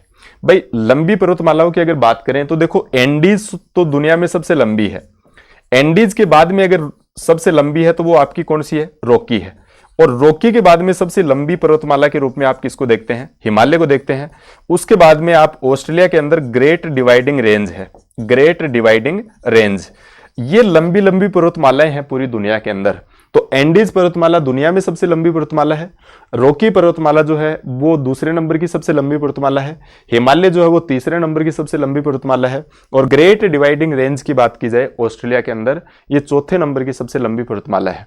तो सबसे लंबी पर्वतमाला अपन देख रहे हैं कौन सी? ये आपकी एंडीज। तो एंडीज एक तो ये याद रखना कि इसका संबंध कौन से महाद्वीप से है। तो इसके महाद्वीप की अगर बात की जाए तो आपको दक्षिण अमेरिका महाद्वीप याद रखना है। अब ये एंडीज जैसे ही ऊपर जा रही है तो ऊपर जाके ये तीन भागों में आपको दिखाई देती है। इसका एक भाग इस साइड में दिखाई देता है, एक भाग इसका बीच में दिखाई देता है, एक भाग इसका इस साइड में दिखाई देता है। तो इसका जो 3 भागों में बढ़ जाती है, तो ये जो पश्चिमी साइड इसका दिखाई देता है उसको तो बोलते हैं कार्डिलेरा ऑक्सीडेंटल। ये कार्डिलेरा ऑक्सीडेंटल के रूप में जानी जाती है। इसका जो सबसे पश्चिमी भाग है उसका, ये मध्य वाला भाग है तो इसको कार्डिलेरा सेंट्रल बोलते हैं। कार्डिलेरा सेंट्रल, ये बीच में है तो इसको कार्डिलेरा सेंट्रल बोल दिया, और ये पश्चिमी साइड में इसको बोल दिया कार्डिलेरा ऑक्सीडेंटल, और एक ये पूर्व साइड में इसके इसको बोलते हैं कार्डिलेरा ओरिएंटल। तो ऑक्सीडेंटल पश्चिमी साइड में, पूर्व साइड में ओरिएंटल है, और मध्य में जो श्रेणी है इसको बोलते हैं कार्डिलेरा सेंट्रल। तो कार्डिलेरा सेंट्रल के इस साइड में ऑक्सीडेंटल, इस साइड में ओरिएंटल। कौन सी पर्वतमाला की बात कर रहे हैं? दक्षिण अमेरिका की एंडीज पर्वतमाला की बात कर रहे हैं। 3 भागों में आपको दिखाई देती है। यहां तक की बात आपको क्लियर हो चुकी होगी। अब इसके अंदर 3 पार्ट तो ये याद रखने हैं कि 3 भागों में दिखाई देती है। कार्डिलेरा ऑक्सीडेंटल है, कार्डिलेरा ओरिएंटल है, और मध्य वाला जो है उसको बोलते हैं कार्डिलेरा सेंट्रल। एंडीज की बात की जाए तो इसी एंडीज से आप जानते हैं दुनिया की सबसे बड़ी नदी जो अमेजन नदी है, इस अमेजन नदी का उद्गम एंडीज से ही होता है। आप जानते हैं अमेजन जो है वो दुनिया की सबसे बड़ी नदी है, और दुनिया में सबसे लंबी नदी की बात की जाए तो वो नदी कौन सी आपकी? नील नदी है। तो नील नदी तो अफ्रीका महाद्वीप में बहती है, लेकिन अमेजन नदी जो है वो दक्षिण अमेरिका महाद्वीप में बहती है, और इसी एंडीज पर्वतमाला से निकलती है। इसी नील नदी के अंदर आपने देखा होगा जो बड़े बड़े सांप होते हैं इस में आपको देखने को मिल जाते हैं अमेजन के अंदर। तो अमेजन के अंदर जो है ये इंपॉर्टेंट नदी है, दक्षिण अमेरिका महाद्वीप में बहती है। दुनिया में सबसे बड़ी नदी के रूप में आप अमेजन जानते हैं, और दुनिया की सबसे लंबी नदी के रूप में अपन पढ़ते हैं कौन सी? नील नदी। नील नदी अफ्रीका बहती है, अमेजन दक्षिण अमेरिका एंडीज पर्वतमाला से निकलती है। यहाँ पे कुछ पठार है, एक बोल्विया का पठार है, एक अल्टी प्लानो पठार है। अल्टी प्लानो, तो अल्टी प्लानो पठार और बोल्विया पठार, इन दोनों का संबंध आप याद रखोगे कहां से है? दक्षिण अमेरिका महाद्वीप से है, बोल्विया से है, बोल्विया देश से है। एक मेटाग्रासो पठार है ब्राजील के अंदर, तो मेटाग्रासो पठार का संबंध कहां से है? ब्राजील। पेंटागोनिया पठार अर्जेंटीना के अंदर है। पेंट की कई बार अर्जेंट में जरूरत पड़ जाती है, तो पेंटागोनिया अर्जेंटीना के अंदर है। मेटाग्रासो, तो मेटाग्रासो ब्राजील के अंदर है, और बोल्विया पठार और अल्टी प्लानो की बात की जाए तो ये बोल्विया के अंदर है। तो बोल्विया पठार, अल्टी प्लानो पठार बोल्विया के अंदर, मेटाग्रासो पठार ब्राजील के अंदर, और पेंटागोनिया पठार कहां पे है? अर्जेंटीना के अंदर है। कौन सी पर्वतमाला पड़ी है? एंडीज पर्वतमाला। इसका पश्चिम भाग कार्डिलेरा ऑक्सीडेंटल, मध्य वाला भाग कार्डिलेरा सेंट्रल, और इसके पूर्व वाला भाग जो है वो क्या है? कार्डिलेरा ओरिएंटल है। ये आप याद रखोगे। दुनिया में सबसे लंबी पर्वतमाला कौन सी है? एंडीज है, दूसरी नंबर की रॉकी है, उसके बाद में हिमालय का नंबर आता है, उसके बाद में ऑस्ट्रेलिया ग्रेट डिवाइडिंग रेंज का नंबर आता है। ये अपन ने ऑस्ट्रेलिया की बात की है। अब कुछ यूरोप की बात कर लेते हैं। यूरोप महाद्वीप के जो भी इंपोर्टेंट पर्वत पठार जो भी है उनकी बात कर लेते हैं। इसमें देखो यूरोप में एक तो ये ग्रेट ब्रिटेन है, यहाँ पे ये आयरलैंड है, यहाँ पे ग्रेट ब्रिटेन है। इस ग्रेट ब्रिटेन के अंदर यहाँ पे एक पर्वत दिखाई देता है आपको, उस पर्वत को बोलते हैं पिनाइन। अब यहाँ पे पिनाइन है, एपिनाइन है, यहाँ पे आपको कई सारे इस टाइप के नाम आपको दिखेंगे। पिरेनिज है, एपिनाइन है, यहाँ पे पिनाइन है। ये सारे के सारे नाम जो है ये बाद में जाके क्या हो जाएंगे? मिक्स होने की संभावना रहती है। तो इनको आपको बहुत अच्छी तरीके से याद करना है। कैसे अपन इनको याद करें? तो जैसे ग्रेट ब्रिटेन है, यहाँ पे पिनाइन है, कैसे याद रखोगे? इसके लिए आप ऐसे करना कि देखो पिनाइन, तो ग्रेट ब्रिटेन के अंदर आप याद रखना कि ब्रिटेन वालों ने सबसे ज्यादा पिन मारी है भारत के लोगों को। भाई सबसे ज्यादा परेशान, सबसे ज्यादा पिन का काम किया है तो वो किसने किया है? ग्रेट ब्रिटेन ने। तो थोड़ा सा भी आइडिया रह जाएगा तो याद रह जाएगा, ठीक है। इसके लिए थोड़ा थोड़ा आइडिया चाहिए आपको, बाद में परीक्षा में थोड़ा याद आ जाता है। तो पिनाइन की बात करें, पिनाइन ग्रेट ब्रिटेन, आप याद रखना पिनाइन पर्वत जो है वो कहां पे है? ग्रेट ब्रिटेन है। ये है एपी9, एपी9, ठीक है। तो एपी9 पीने की बात हो रही है, 9 की बात हो रही है, तो 9 बजे पीने के बाद में क्या हो जाता है? आदमी टल्ली हो जाता है। तो आप इटली याद रखना। तो एपी9 कहां पे है? एपी, एपी से पीने की आपको आ रही है सुगंध कि लग रहा है कोई पी रहा है, 9 o'clock पे पी रहा है। तो एपी9 की बात करें ये इटली आप याद रखोगे। पिनाइन की बात करें, पिनाइन, तो पिनाइन आप याद रखोगे कहां पे? ग्रेट ब्रिटेन के अंदर। और एपी9, 9 की बात हो रही है, एपी9, तो एपी9 में इटली याद रखोगे। और पिनाइन में सबसे ज्यादा पिन लगाई है किसने? इंग्लैंड वालों ने लगाई है, तो ग्रेट ब्रिटेन के अंदर है। एक ये पिरेनीज, पिरेनीज। तो पिरेनीज को आप याद रखना, स्पेन और फ्रांस के बीच में है पिरेनीज, स्पेन व फ्रांस की सीमा पे है पिरेनीज। तो पिरेनीज में भी पी आ रहा तो आप इसको स्पेन, पे आ रहा है इसमें देखो पे, तो स्पेन व फ्रांस के बीच में पिरेनीज आप याद रखोगे, पिरेनीज स्पेन व फ्रांस। एपीनाइन इटली, पिनाइन की बात करें तो पिनाइन आप याद रखोगे ग्रेट ब्रिटेन, तो पिनाइन ग्रेट ब्रिटेन है, एपीनाइन इटली है। पिरेनीज की बात करें स्पेन व फ्रांस के बीच में है। एक ये वास्पेज है, वास्पेज, तो वास्प की बात हो रही है, वास्पेज ऐसे याद रख लेना, वास्प जो होती है वो फर्श से उड़ जाती है, वास्पेज। तो वास्प जो है वो जल्दी उड़ने के चांस रहते हैं, तो वास्पेज की बात करें आप याद रखोगे फ्रांस में। एपीनाइन की बात करें आप याद रखोगे इटली के अंदर। पिनाइन की बात करें ग्रेट ब्रिटेन याद रखोगे। पिरेनीज की बात करें स्पेन व फ्रांस आपको याद रखना है।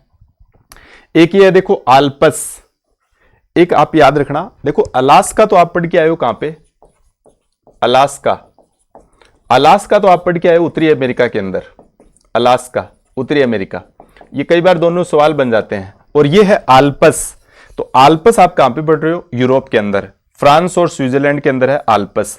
तो अलास्का और आल्पस में दोनों में आपको अंतर समझ में आना चाहिए कि अलास्का की जब भी बात की जाएगी, उत्तरी अमेरिका महाद्वीप यानी यूएसए का अधिकार है अलास्का के ऊपर, उत्तरी अमेरिका महाद्वीप में है, और साथ में अधिकार की बात की जाए अलास्का के ऊपर किसका है, यूएसए का है। यह है आल्पस, तो आल्पस का संबंध यूरोप से है, अलास्का का संबंध उत्तरी अमेरिका से है। आल्पस देखो फ्रांस व स्विट्जरलैंड के बीच में है, ठीक है। ओल पास ऐसे याद रखना ना, ओल पास, तो ओल पास हो जाते हैं तो बाद में स्वीट बांटते हैं, मिठाई बांटते हैं, तो स्विट्जरलैंड याद रख लेना। ओल्पस का संबंध कहां से है, स्विट्जरलैंड और फ्रांस से है, तो स्विट्जरलैंड और फ्रांस से ओल्पस हो गया। एपीनाइन से इटली हो गया, साथ में पिरेनीज की बात करें तो स्पेन और फ्रांस हो गया। पिनाइन की बात करें तो आप याद रखोगे पिनाइन ग्रेट ब्रिटेन हो गया। पिरेनीज की बात करें स्पेन फ्रांस, वास्पेज, वास्पेज फ्रांस हो गया। आल्पस की बात करें तो स्विट्जरलैंड और साथ में कौन सा है, फ्रांस है, स्विट्जरलैंड और कौन सा, फ्रांस। एक देखा जाए तो ये माउंट ब्लॉन्क है, तो कई बार आता है कि आल्पस की सबसे ऊंची चोटी कौन सी है, तो माउंट ब्लॉन्क, यहां पे लिख देता हूं माउंट ब्लॉन्क। तो आल्पस की सबसे ऊंची चोटी पूछ लेता है तो आपको याद रखना है आल्पस की सबसे ऊंची चोटी का संबंध कौन सा है, माउंट ब्लॉन्क। तो माउंट ब्लॉन्क जो है आल्पस की सबसे ऊंची चोटी है। इसके बाद में देखा जाए तो एक ये कारपेथिया पर्वत है, कारपेथियन, कारपेथियन, तो कारपेथियन स्लोवाकिया, चेक गणराज्य और पोलैंड में, कारपेथियन याद रखना, स्लोवाकिया, चेक गणराज्य और पोलैंड के अंदर यह है कारपेथियन। एक आपको याद रखना सेंट्रल मैसिफ, तो सेंट्रल मैसिफ का संबंध फ्रांस से है, सेंट्रल मैसिफ फ्रांस से है। ब्लैक फॉरेस्ट आपको याद ही होगा जर्मनी के अंदर है, ब्लैक फॉरेस्ट का संबंध कहां से है, जर्मनी से। यह है यूराल पर्वत। यूराल पर्वत आप जानते हैं कि एशिया महाद्वीप और यूरोप महाद्वीप को अलग करने का काम करता है। साथ में काकेसस की बात की जाए तो यह भी यूरोप और एशिया को अलग करने का काम करते हैं। तो काकेसस पर्वत श्रेणी है, यूराल पर्वत श्रेणी है, ये यूरोप को एशिया से क्या कर रही है, अलग कर रही है। यहाँ पे अफ्रीका आ जाता है और ये यूरोप महाद्वीप है। अफ्रीका को यूरोप से जो जल संधि के द्वारा अलग किया गया वो जिब्राल्टर जल संधि है। यहाँ पे भूमध्य सागर है, भूमध्य सागर, ठीक है। तो ये कुछ कुछ बातें हैं। एक ये जोलन पर्वत है और एक स्कैंडिनेविया है, तो स्कैंडिनेविया का संबंध भी यूरोप से है, जोलन पर्वत का संबंध भी यूरोप से है। तो कुछ इंपोर्टेंट अगर नाम इसमें जानने हो आपको तो एक ये जूरा पर्वत भी आप याद रख लेना, जूरा पर्वत। तो P9 की बात करें ग्रेट ब्रिटेन, AP9 की बात करें इटली, पिरेनीज की बात करें स्पेन फ्रांस, वास्पेज फ्रांस में याद रखना, एक आल्पस याद रखो फ्रांस स्विट्जरलैंड, इसके अलावा ब्लैक फॉरेस्ट याद रखोगे जर्मनी, और इसके अलावा नहीं याद रखो तो भी काम चल जाएगा, ठीक है, इतना याद रख लेना। तो P9 है, पिरेनीज है, AP9 है, वास्पेज है, आल्पस है, आल्पस, और ब्लैक फॉरेस्ट जर्मनी। ये एक सेंट्रल मैसिफ याद रखना फ्रांस, सेंट्रल मैसिफ फ्रांस। उसके बाद में बात करते हैं ऑस्ट्रेलिया। ऑस्ट्रेलिया में देखो इंपॉर्टेंट है, एक तो ये किम्बरले पठार है ऑस्ट्रेलिया के अंदर, याद रखना। ऑस्ट्रेलिया देखो, ऑस्ट्रेलिया है, न्यूजीलैंड है, पापुआ न्यू गिनी है। यहाँ पे पापुआ न्यू गिनी है, एक द्वीप है पापुआ न्यू गिनी, यहाँ पे आपका न्यूजीलैंड है, ये ऑस्ट्रेलिया है। तो यहाँ पे न्यूजीलैंड है, यहाँ पे पापुआ न्यू गिनी है, और ये ऑस्ट्रेलिया है। तो इस ऑस्ट्रेलिया को मिला के, न्यूजीलैंड को मिला के और पापुआ न्यू गिनी को मिला के, इन सब को मिला के ओसेनिया के रूप में जानते हैं आप, ओसेनिया महाद्वीप। तो इसमें ऑस्ट्रेलिया है, न्यूजीलैंड है, पापुआ न्यू गिनी है, इन सबको मिला के आपने क्या बोला है, ओसेनिया बोला है। तो इसमें न्यूजीलैंड भी आपका आ जाएगा, साथ में पापुआ न्यू गिनी भी आ जाएगा और साथ में ऑस्ट्रेलिया भी आ जाएगा। इसमें इंपॉर्टेंट आपको एक तो ये याद रखना है कि यहाँ पे एक पर्वत है, इस पर्वत को बोलते हैं ग्रेट डिवाइडिंग रेंज।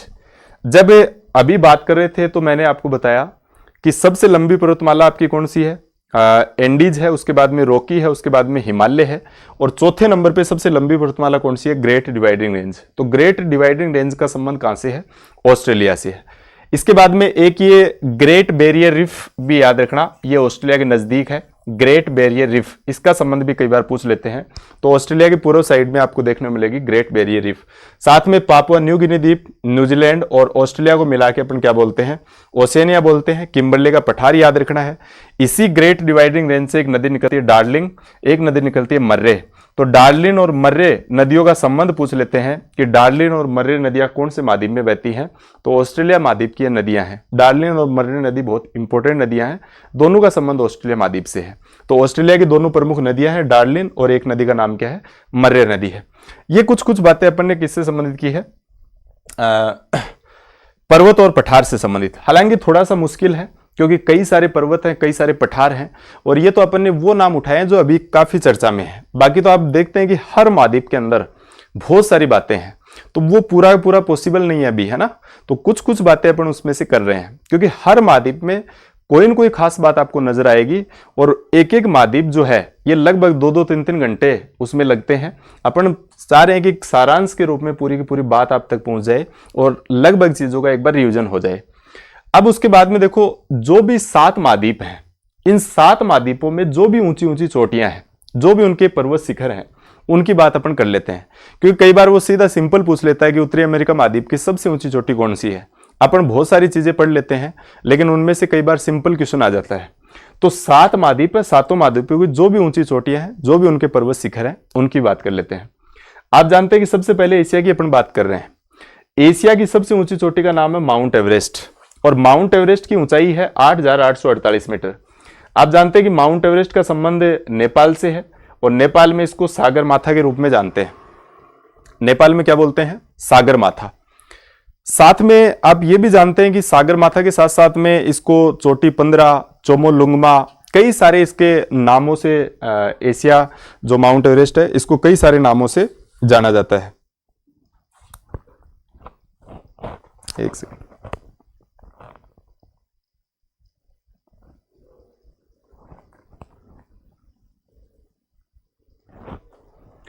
अब देखो, माउंट एवरेस्ट की बात की जाए तो आपको ये याद रखना कि नेपाल से संबंधित है। 8,848 मीटर इसकी ऊंचाई है। सागर माथा, चोमोलुंगमा, चोटी 15 आदि नामों से जाना जाता है। अब इन पे कौन चढ़ाई की थी सबसे पहले, कौन गया था, ये सारी चीजें पूछने की संभावना कम है। हालांकि आप जानते हैं कि तेंजिंग नोर्गे एडमंड हिलेरी जो है माउंट एवरेस्ट पे जाने वाले प्रथम व्यक्ति हैं। भारतीय महिला की बात करें तो आप जानते हैं बछेंद्री पाल जो है 1984 के अंदर सबसे पहले माउंट एवरेस्ट पे चढ़ी थी और कई सारे नाम है उसके बाद में, तो उनकी बात नहीं करेंगे यहाँ पे। सबसे छोटी उम्र में कौन गया, बड़ी उम्र में कौन गया। आपको अभी एक बार इतना याद रखना है कि माउंट एवरेस्ट दुनिया में सबसे ऊंची चोटी है। इसका संबंध एशिया महाद्वीप से है। देश की बात की जाए तो नेपाल से संबंधित है। अफ्रीका महाद्वीप की सबसे ऊंची चोटी का नाम है माउंट किलिमंजारो। एक देश पड़ता है तंजानिया, तो माउंट किलिमंजारो का संबंध तंजानिया से है। तो माउंट किलिमंजारो ये अफ्रीका महाद्वीप की सबसे ऊंची चोटी है। ऊंचाई नहीं याद रखोगे तो भी काम चलेगा, कोई दिक्कत वाली बात नहीं है। तो माउंट किलिमंजारो का संबंध अफ्रीका से है, अफ्रीका की सबसे ऊंची चोटी है। एक है उत्तरी अमेरिका, माउंट मैकिनले, जो आपने अभी अलास्का की बात की है, इस अलास्का के अंदर ही आपको देखने को मिलेगी माउंट मैकिनले। ये उत्तरी अमेरिका महाद्वीप की सबसे ऊंची चोटी है, माउंट मैकिनले।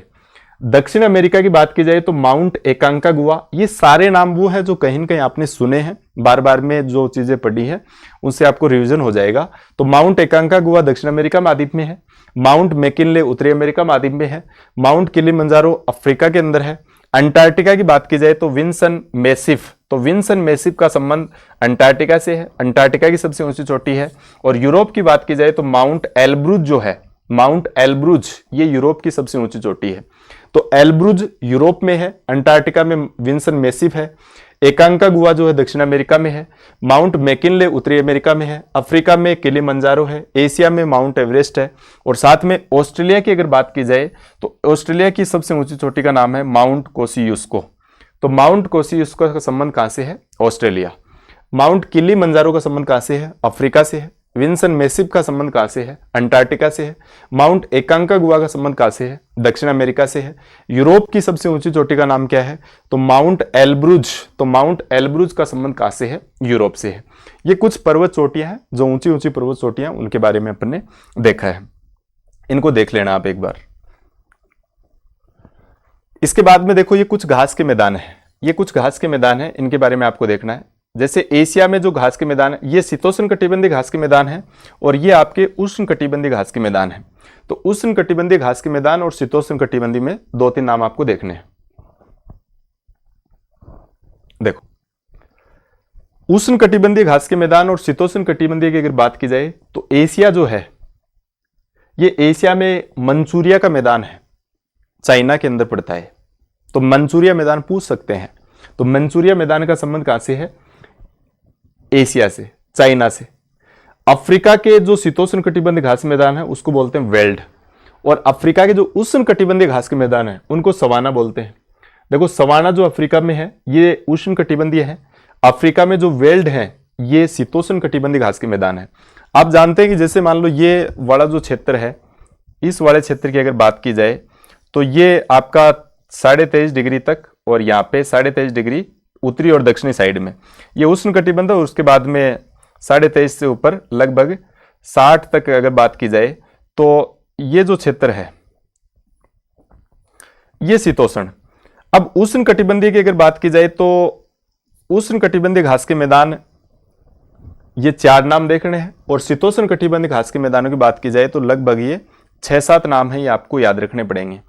तो उष्ण कटिबंधीय घास के मैदानों में अफ्रीका में आपने देखा, एक तो सवाना है उष्ण कटिबंधीय में, और शीतोष्ण कटिबंधीय में कौन सा है? वेल्ड है।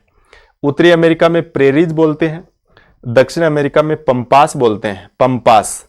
और पंपास का संबंध कहां से है? ब्राजील से है। पंपास कहां पे है? Brazil, Brazil. यूरोप में स्टेपीज बोलते हैं। यूरोप में वैसे भी आदमी हर स्टेप, यूरोप वाले जैसे इंग्लैंड वालों ने राज किया तो स्टेप बाय स्टेप किया है, तो स्टेप कहां पे है? यूरोप में है।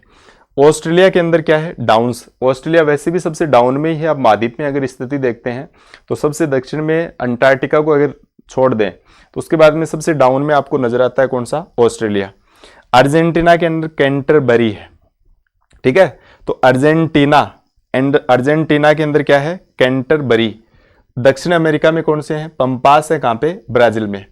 उत्तरी अमेरिका में कौन से हैं? प्रेरीज हैं। अफ्रीका में कौन से हैं? वेल्ड है। एशिया में कौन से हैं? मंचूरिया का मैदान है। उष्ण कटिबंधीय में सवाना है अफ्रीका के अंदर, साथ में कंपास। इस कंपास की बात की जाए तो अर्जेंटीना में है कंपास। ये याद रखना, पंपास तो ब्राजील में है जो उष्ण शीतोष्ण कटिबंधीय में है, और कंपास की बात की जाए ये अर्जेंटीना में है।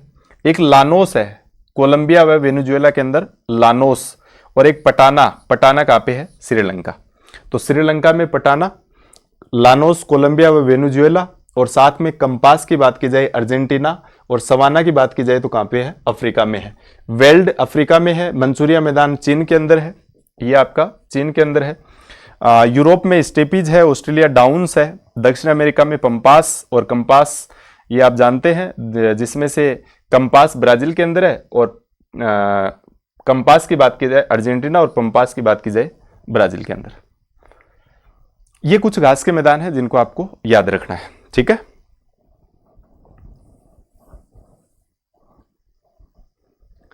ये कुछ नहर हैं, जैसे पनामा नहर का आपने नाम सुना होगा, अटलांटिक महासागर व प्रशांत महासागर को जोड़ती है।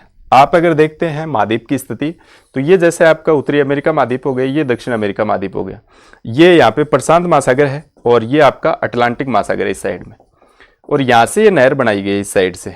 तो ये अटलांटिक महासागर को प्रशांत महासागर से जोड़ती है। इस नहर का नाम है पनामा। 1914 में इसका निर्माण हुआ था, पनामा नहर का। तो पनामा नहर जो है ये उत्तरी अमेरिका और दक्षिण अमेरिका के बीच में है, प्रशांत महासागर अटलांटिक महासागर को जोड़ती है। 1914 में इस नहर का निर्माण हुआ, नाम है पनामा नहर। बहुत ज्यादा इंपोर्टेंट नहीं है, सवाल पूछने की संभावना कम है, लेकिन फिर भी आप याद रखना। एक है सुएज नहर, ये भूमध्य सागर व लाल सागर को जोड़ती है। जैसे अपन महाद्वीप की अगर बात की जाए तो ये अफ्रीका महाद्वीप है, अफ्रीका महाद्वीप, और इस अफ्रीका महाद्वीप की अगर बात की जाए ये एशिया और आपका यूरोप हो गया। ये भूमध्य सागर है यहाँ पे, और भूमध्य सागर के अलावा यहाँ पे सागर है, उसको लाल सागर बोलते हैं, लाल सागर। यहाँ से यूरोप वाले आते थे भारत में, तो पहले ऐसे अफ्रीका के चक्कर लगा के ऐसे आना पड़ता था यहाँ पे भारत में जब आते थे, ठीक है। तो भारत में जब भी आना होता था तो ऐसे अफ्रीका महाद्वीप से चक्कर लगा के ऐसे आना पड़ता था। तो इन्होंने, इंग्लैंड वालों ने यहाँ से सीधा भूमध्य सागर होते लाल सागर होते भारत के लिए रास्ता खोज लिया, कई सारी किलोमीटर की दूरी इन्होंने कम कर ली। तो ये भूमध्य सागर और लाल सागर को जोड़ने वाली नहर है, इस नहर का नाम है सुएज नहर। वर्तमान में जो मिस्र देश है अफ्रीका का, इस मिस्र देश के पास में इसका राष्ट्रीयकरण है। 1956 के बाद में इस मिस्र के पास में इस नहर का क्या है, राष्ट्रीयकरण है। तो भूमध्य सागर और लाल सागर को जोड़ती है। 1869 में इसका निर्माण हुआ। 164 किलोमीटर लंबी यह नहर है, और ये जो है कई सारा किलोमीटर का रास्ता कम हो गया इस नहर के बनने के बाद में। तो अंग्रेजों के टाइम में इस नहर का निर्माण हुआ, भूमध्य सागर लाल सागर को जोड़ती है। 1869 में इसका निर्माण हुआ। फर्डिनेंड डी लेसेप्स इसके वास्तुकार माने जाते हैं, उन्होंने इसकी डिजाइन वगैरह तैयार की। वर्तमान में मिस्र जो देश है 1956 से उसके पास में इसका राष्ट्रीयकरण है। इसके बाद में एक नहर है कील नहर, जर्मनी के अंदर है। ये उत्तरी सागर को बाल्टिक सागर से जोड़ती है, उत्तरी सागर को बाल्टिक सागर से जोड़ती है। ये जो नहर है उत्तरी सागर को किससे जोड़ती है, बाल्टिक सागर से जोड़ती है, याद रखना। एक सू नहर है, सू नहर की बात की जाए तो सुपीरियर झील आप पढ़ोगे और एक हुरिन झील पढ़ोगे आप। तो हुरिन और सुपीरियर, एस यानी सुपीरियर और एच यानी हुरिन, तो एस एच के बीच में आपकी कौन सी नहर है, सू नहर है, सू, ठीक है। तो एस एच सू नहर, तो सू नहर याद रखना, सुपीरियर और हुरिन इनके बीच में आपकी नहर है कौन सी, सू नहर। उत्तरी सागर और बाल्टिक सागर को कौन सी जोड़ती है, तो कील नहर जर्मनी के अंदर है, उत्तरी सागर को बाल्टिक सागर से जोड़ती है। सू नहर की बात की जाए तो सुपीरियर और हुरन जो झील है उनको आपस में जोड़ती है। महान झीलों की जब बात करेंगे तो इनके बारे में आप और देखोगे। इसके अलावा देखो प्रमुख झील की बात की जाए तो प्रमुख झीलें जो इंपॉर्टेंट है, परीक्षा के लायक है, जहां से सवाल बन सकते हैं। एक तो एशिया की पहले देख लेते हैं। एशिया में देखो मृत सागर है, नाम सुना होगा आपने मृत सागर का। मृत सागर की बात की जाए तो इजराइल व जॉर्डन की सीमा पे है मृत सागर। इजराइल जो देश है और जॉर्डन है एशिया महाद्वीप के अंदर, वहां पे एक झील है उसको बोलते हैं मृत सागर। एशिया महाद्वीप का निम्न बिंदु भी है। एशिया महाद्वीप का सबसे नीचे के बिंदु की बात की जाए तो ये मृत सागर ही है जो इजराइल और जॉर्डन की सीमा पे है। तो मृत सागर नाम आते हैं यहाँ पे, इजराइल याद रखना और साथ में जॉर्डन याद रखना। तो जॉर्डन और इजराइल की सीमा पे कौन सा है, मृत सागर। एशिया का क्या बोलते हैं, इसको निम्न बिंदु बोलते हैं। एक वान झील तुर्की के अंदर है, 330 ग्राम प्रति 1000 ग्राम इसकी लवणीयता है। यानी सबसे ज्यादा लवणीयता की बात की जाए, सबसे ज्यादा खारी झील की बात की जाए तो वो वान झील है, और वान झील का संबंध कहां से है, तुर्की से है। देखो एक तो कैस्पियन सागर झील है। कैस्पियन सागर झील की बात की जाए तो ये दुनिया की सबसे बड़ी खारे पानी की झील है। दुनिया में सबसे बड़ी खारे पानी की झील की बात की जाए कैस्पियन सागर है, लेकिन इसकी लवणीयता इतनी ज्यादा नहीं है। लवणीयता का मतलब ये लवणीयता निकाली जाती है प्रति ग्राम 1000 ग्राम, ठीक है। तो 330 ग्राम प्रति 1000 ग्राम, तो प्रति 1000 ग्राम में कितनी लवणीयता है उसके आधार पर लवणीयता निकाली जाती है। तो सबसे ज्यादा लवणीयता देखी जाए तो वान झील के जो कहां पे है, तुर्की के अंदर है, और इसकी लवणीयता है 330 ग्राम प्रति 1000 ग्राम इसकी लवणीयता है। तो खारे पानी की सबसे बड़ी झील तो ये है। बड़ी झीलों में तो खारे पानी की में कैस्पियन सागर है, लेकिन इसकी लवणीयता ज्यादा नहीं है। इसका जो जल है वो ज्यादा खारा नहीं है, खारा तो है लेकिन ज्यादा नहीं है। सबसे ज्यादा खारा जल जो मिलेगा वो कौन सी झील का मिलेगा, वान झील का मिलेगा, जो तुर्की के अंदर है। इसकी लवणीयता है 330 ग्राम प्रति 1000 ग्राम। एक है बाल्कस झील, ये शायद हो सकता है आपके सामने नहीं हो। तो बाल्कस झील की बात करें तो ये कजाकिस्तान के अंदर है। बाल्कस कहां पे है, कजाकिस्तान, ठीक है। तो बालक जो है वो कजाकिस्तान के अंदर क्या कर रहे हैं, देख रहे हैं। बेकाल झील जो है वो रूस के अंदर है। दुनिया में सबसे गहरी झील की बात की जाए, विश्व की सबसे गहरी झील की बात की जाए तो बेकाल झील, और बेकाल झील मीठे पानी की झील है, रूस के अंदर है। तो बेकाल का संबंध रूस से है, विश्व की सबसे गहरी झील है। टोबा झील की बात की जाए तो सुमात्रा, इंडोनेशिया में सुमात्रा जो द्वीप है उसके ऊपर ये झील है, उसका नाम है टोबा। तो टोबा कहां पे है? सुमात्रा। ठीक है, तो टोबा सुमात्रा। टोनले सेप झील है एक, टोनले सेप।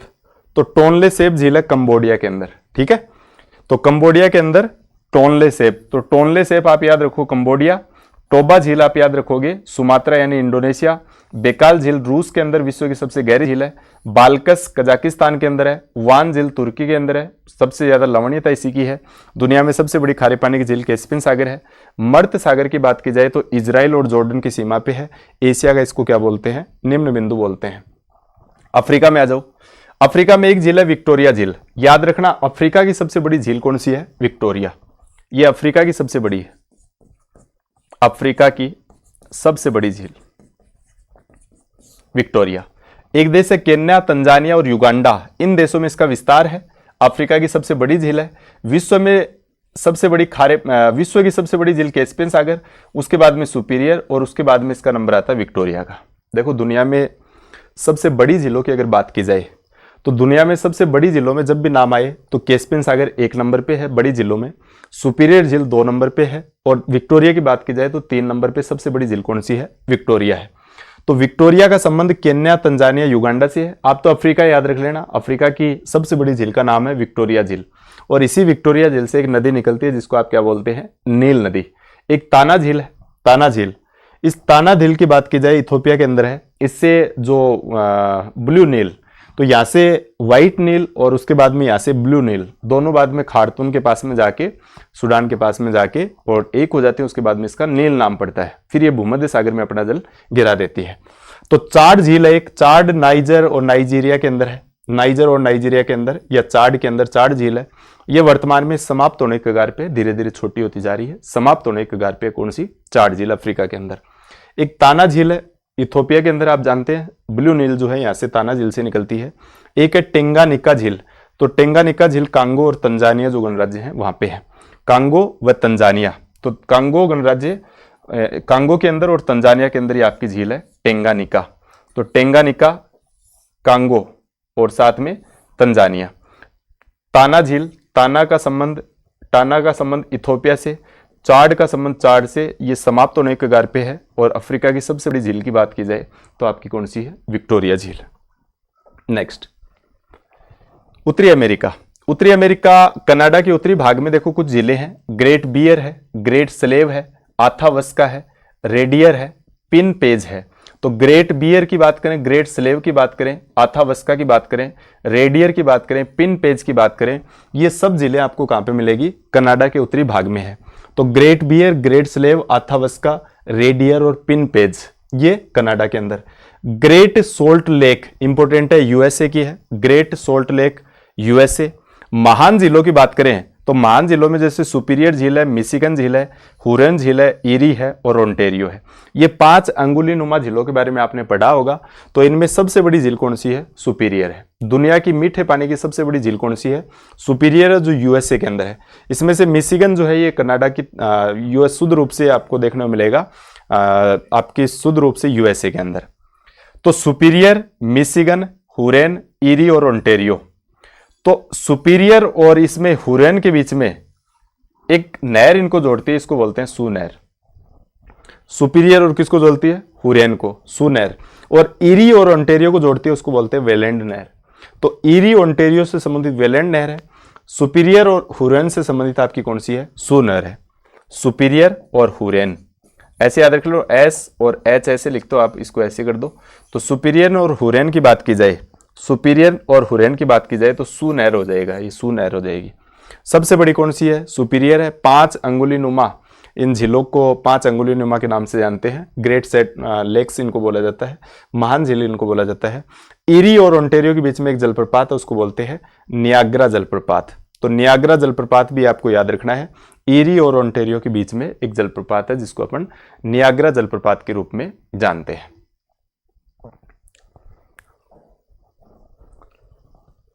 उसके बाद में दक्षिण अमेरिका में चलते हैं। एक दक्षिण अमेरिका में मराकाइबो झील है, वेनेजुएला के अंदर। वेनेजुएला, मराकाइबो, कोई आदमी मर जाता तो उसको वेन में ले जाते हैं ना। मराकाइबो कहां पे है? वेनेजुएला के अंदर है, ऐसे याद रख लेना। मराकाइबो का संबंध कहां से है? वेनेजुएला से। टीटीकाका दुनिया में सबसे ऊंचाई पर स्थित झील है, पेरू और बोलिविया देशों के मध्य स्थित है। तो ऊंचाई पर स्थित झील है, दुनिया में सबसे ऊंचाई पर स्थित जो झील है उसको अपन बोलते हैं टीटीकाका, नौकागम्य झील है, पेरू और बोलिविया देशों के मध्य है, दक्षिण अमेरिका महाद्वीप में है। एक पोपो झील है, तो पोपो जो आदमी पोपो करता रहता है उसको बोलते हैं कि बोल क्या दिक्कत है आपको, तो बोलिविया के अंदर ही है पोपो झील। तो पोपो झील का संबंध बोलिविया, टीटीकाका झील का संबंध पेरू और बोलिविया के बीच में है, और ये सबसे ऊंचाई पर स्थित झील है। मराकाइबो झील वेनेजुएला के अंदर है। तो वेनेजुएला में मराकाइबो, टीटीकाका पेरू और बोलिविया, पोपो झील का संबंध कहां से? बोलिविया से। नेक्स्ट, कुछ यूरोप महाद्वीप के रूस वाले भाग में दो झीलें, इनका नाम याद रखना। एक लादोंग झील है और एक ओनेगा झील है। तो ओनेगा और लादोंग का संबंध कहां से है? यूरोप महाद्वीप का वो भाग जो रूस के अंदर है। तो ये यूरोप महाद्वीप में ही है लेकिन रूस वाले भाग में है। एक लादोंग झील और ओनेगा झील। तो ओनेगा और लादोंग का संबंध कहां से हो गया? रूस से हो गया। तो लादोंग और ओनेगा झील यूरोप महाद्वीप के रूस वाले भाग में है। लादोंग और साथ में ओनेगो, तो ओनेगो और लादोंग का संबंध कहां से हो गया? यूरोप से। चलिए, इसके अलावा देखो ये कुछ नदियां हैं। तो नदियों में अब बहुत सारी नदियां हैं। कौन कौन सी नदियां यहाँ पे पॉसिबल नहीं है क्योंकि कई सारी नदियां हैं, लेकिन कुछ काम की जो नदियां हैं वो आप पे याद रख सकते हैं। जैसे एक तो ये याद रखना, आप अफ्रीका में यहाँ पे बहती है एक नदी है, इसको बोलते हैं नील नदी। तो यहाँ से विक्टोरिया से निकलती है नील नदी, विक्टोरिया से, विक्टोरिया झील से, और यहाँ से ताना झील से निकलती है ब्लू नील। तो यहाँ से सफेद नील और यहाँ से ब्लू नील, और दोनों खार्तून के पास में जाके मिल जाती हैं और नील बन जाती है, और बाद में नील नदी यहाँ पे भूमध्य सागर पड़ता है। इस भूमध्य सागर में अपना जल गिराती है। यहाँ पे मिस्र में इसके ऊपर एक बांध बना हुआ है, उस बांध का नाम आप याद रखना, ये आसवान बांध बोलते हैं इसको, आसवान बांध। तो आसवान बांध का संबंध कहां से है? मिस्र से है। तो मिस्र में आसवान बांध कौन सी नदी के ऊपर है? नील नदी के ऊपर है। दुनिया की ये सबसे लंबी नदी है, दुनिया में सबसे लंबी नदी। तो सबसे लंबी नदी की बात की जाए दुनिया में कौन सी है? नील नदी है। सफेद और ब्लू नील के रूप में निकलती है, खार्तून के पास में मिलती है, भूमध्य सागर में अपना जल गिराती है। आसवान बांध मिस्र में इसके ऊपर बना हुआ है। और मिस्र की बात की जाए तो इस मिस्र को क्या बोलते हैं? नील नदी का वरदान बोलते हैं। नील नदी का वरदान किसको बोला जाता है? मिस्र को बोला जाता है। तो नील नदी अपना जल कहाँ पे गिराती है? ये याद रखना, मिस्र के अंदर। मिस्र के बाद में ये नील नदी अपना जल भूमध्य सागर में गिराती है। विश्व की सबसे लंबी नदी कौन सी है? नील नदी है। आसवान बांध इसके ऊपर कहाँ पे है? मिस्र में बना हुआ है।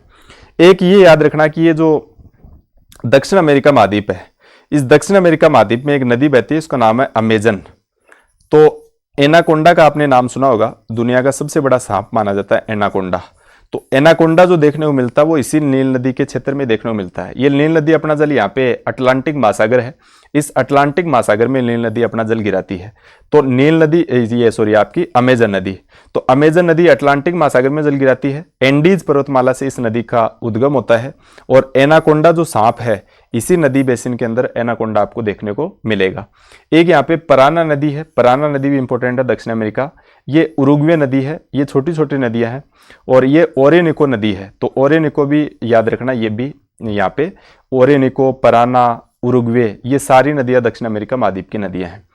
तो एक अमेजन और एक आपकी नील, दो तो ये इंपॉर्टेंट नदियां हैं।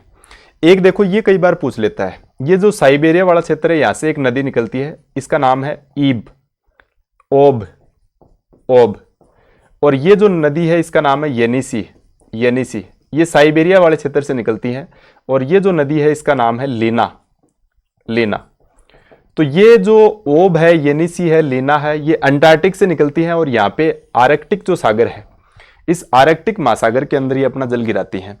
तो क्वेश्चन आता है कि ओब, येनिसी और लीना जो नदियां हैं, ये अपना जल कौन से सागर में गिराती हैं? आर्कटिक महासागर में अपना जल गिराती हैं।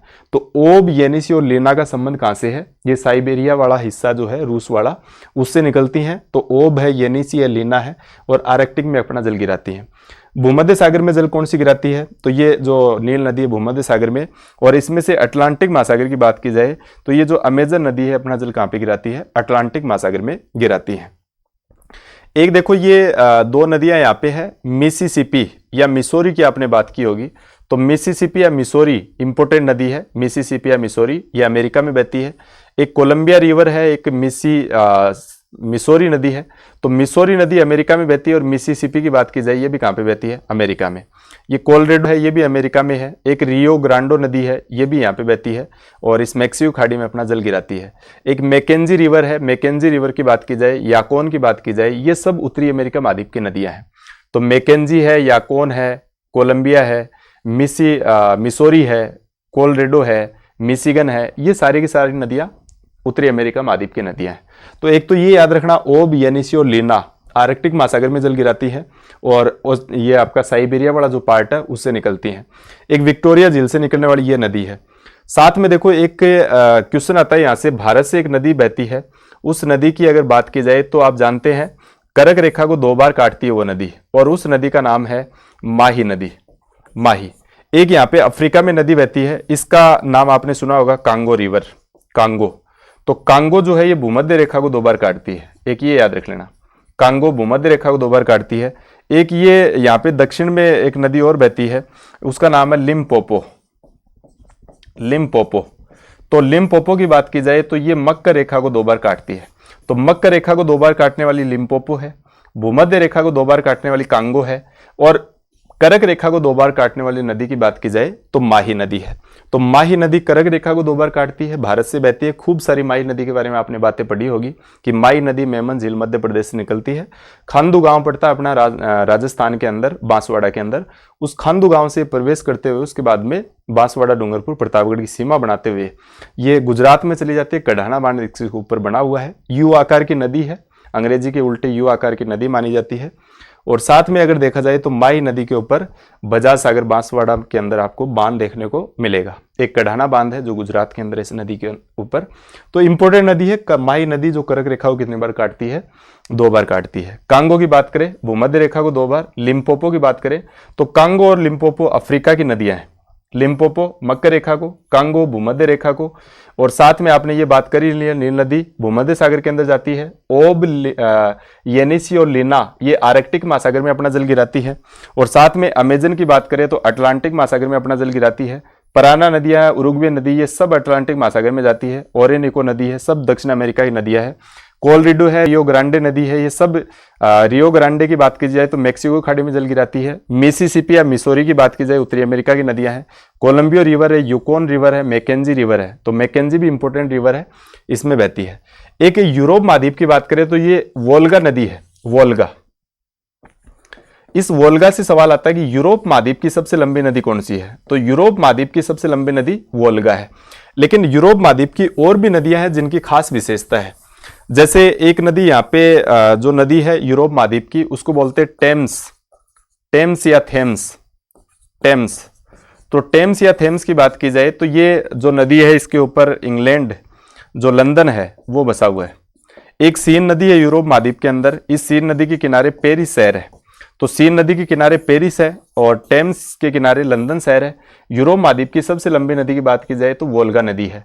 ठीक है। राइन नदी जो है ये जर्मनी के अंदर बहुत इंपॉर्टेंट नदी मानी जाती है। राइन जर्मनी के अंदर कौन सी नदी है? राइन नदी। इस राइन नदी को कोयला ढोने वाली नदी आप बोलते हैं, कोयला ढोने वाली नदी। तो कोयला ढोने वाली या यूरोप की सबसे व्यस्त नदी की बात की जाए तो राइन नदी है। यूरोप की सबसे लंबी नदी की बात की जाए तो वोल्गा नदी है। और साथ में अगर देखा जाए तो टेम्स, लंदन कौन सी नदी किनारे? थेम्स या टेम्स के किनारे। पेरिस जो है वो सीर नदी किनारे है। फ्रांस की राजधानी पेरिस जो है वो सीर नदी के किनारे है।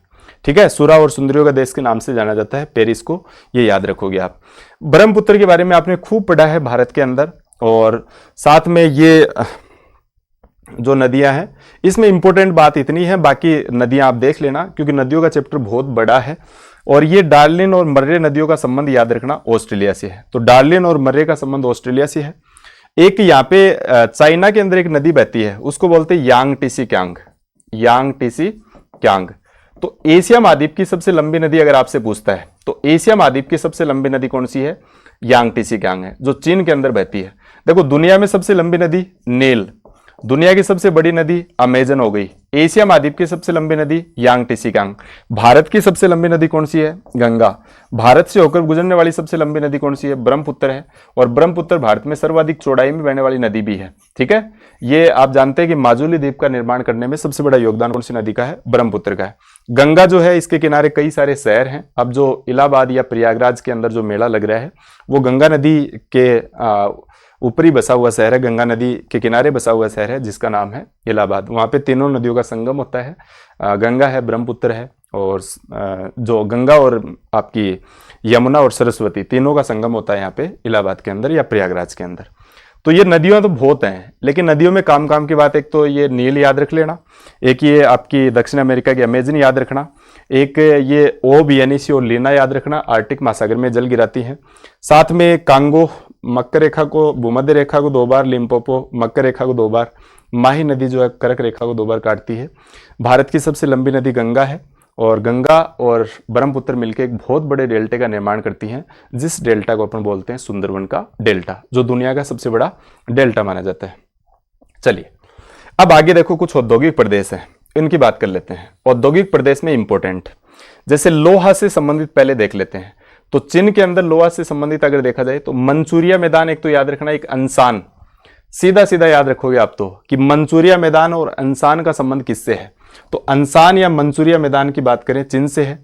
एक जापान देखो, क्यूशू द्वीप और होन्शु द्वीप, नाम पढ़े होंगे आपने, रिवीजन करना है। क्यूशू द्वीप और होन्शु द्वीप की बात की जाए जापान है।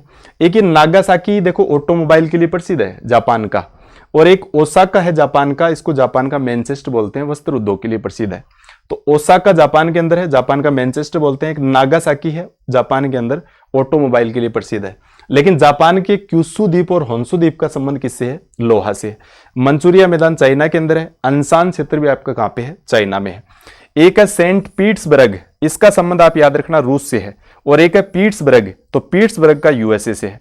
तो सेंट पीटर्सबर्ग आप याद रखोगे रूस के अंदर, और पीटर्सबर्ग ओनली याद रखोगे कहां पे? यूएसए के अंदर। साथ में लेनिनग्राड, तो लेनिनग्राड का संबंध भी कहां से है? रूस से है। सेंट पीटर्सबर्ग का संबंध भी रूस से है।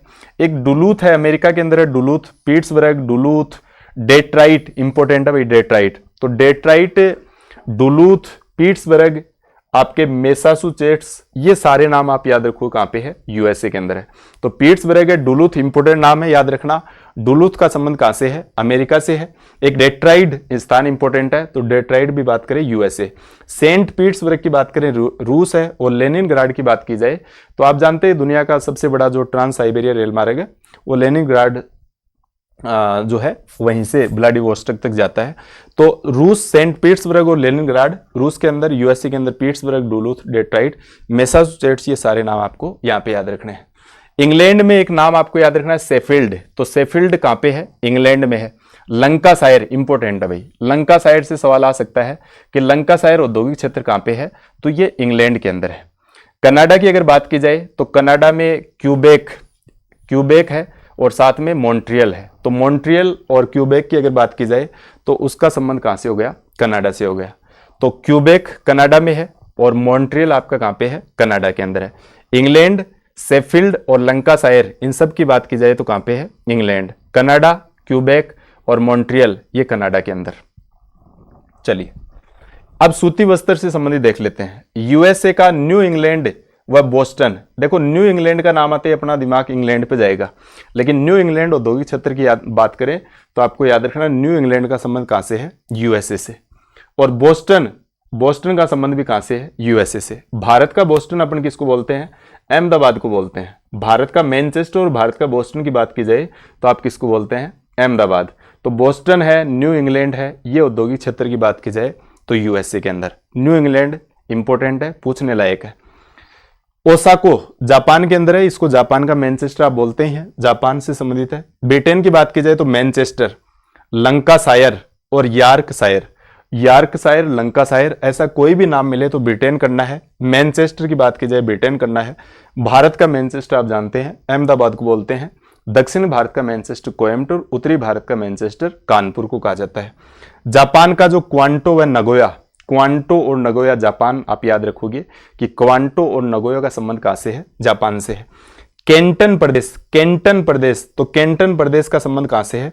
चाइना से है। तो कैंटन प्रदेश कहां पे है? चीन में है।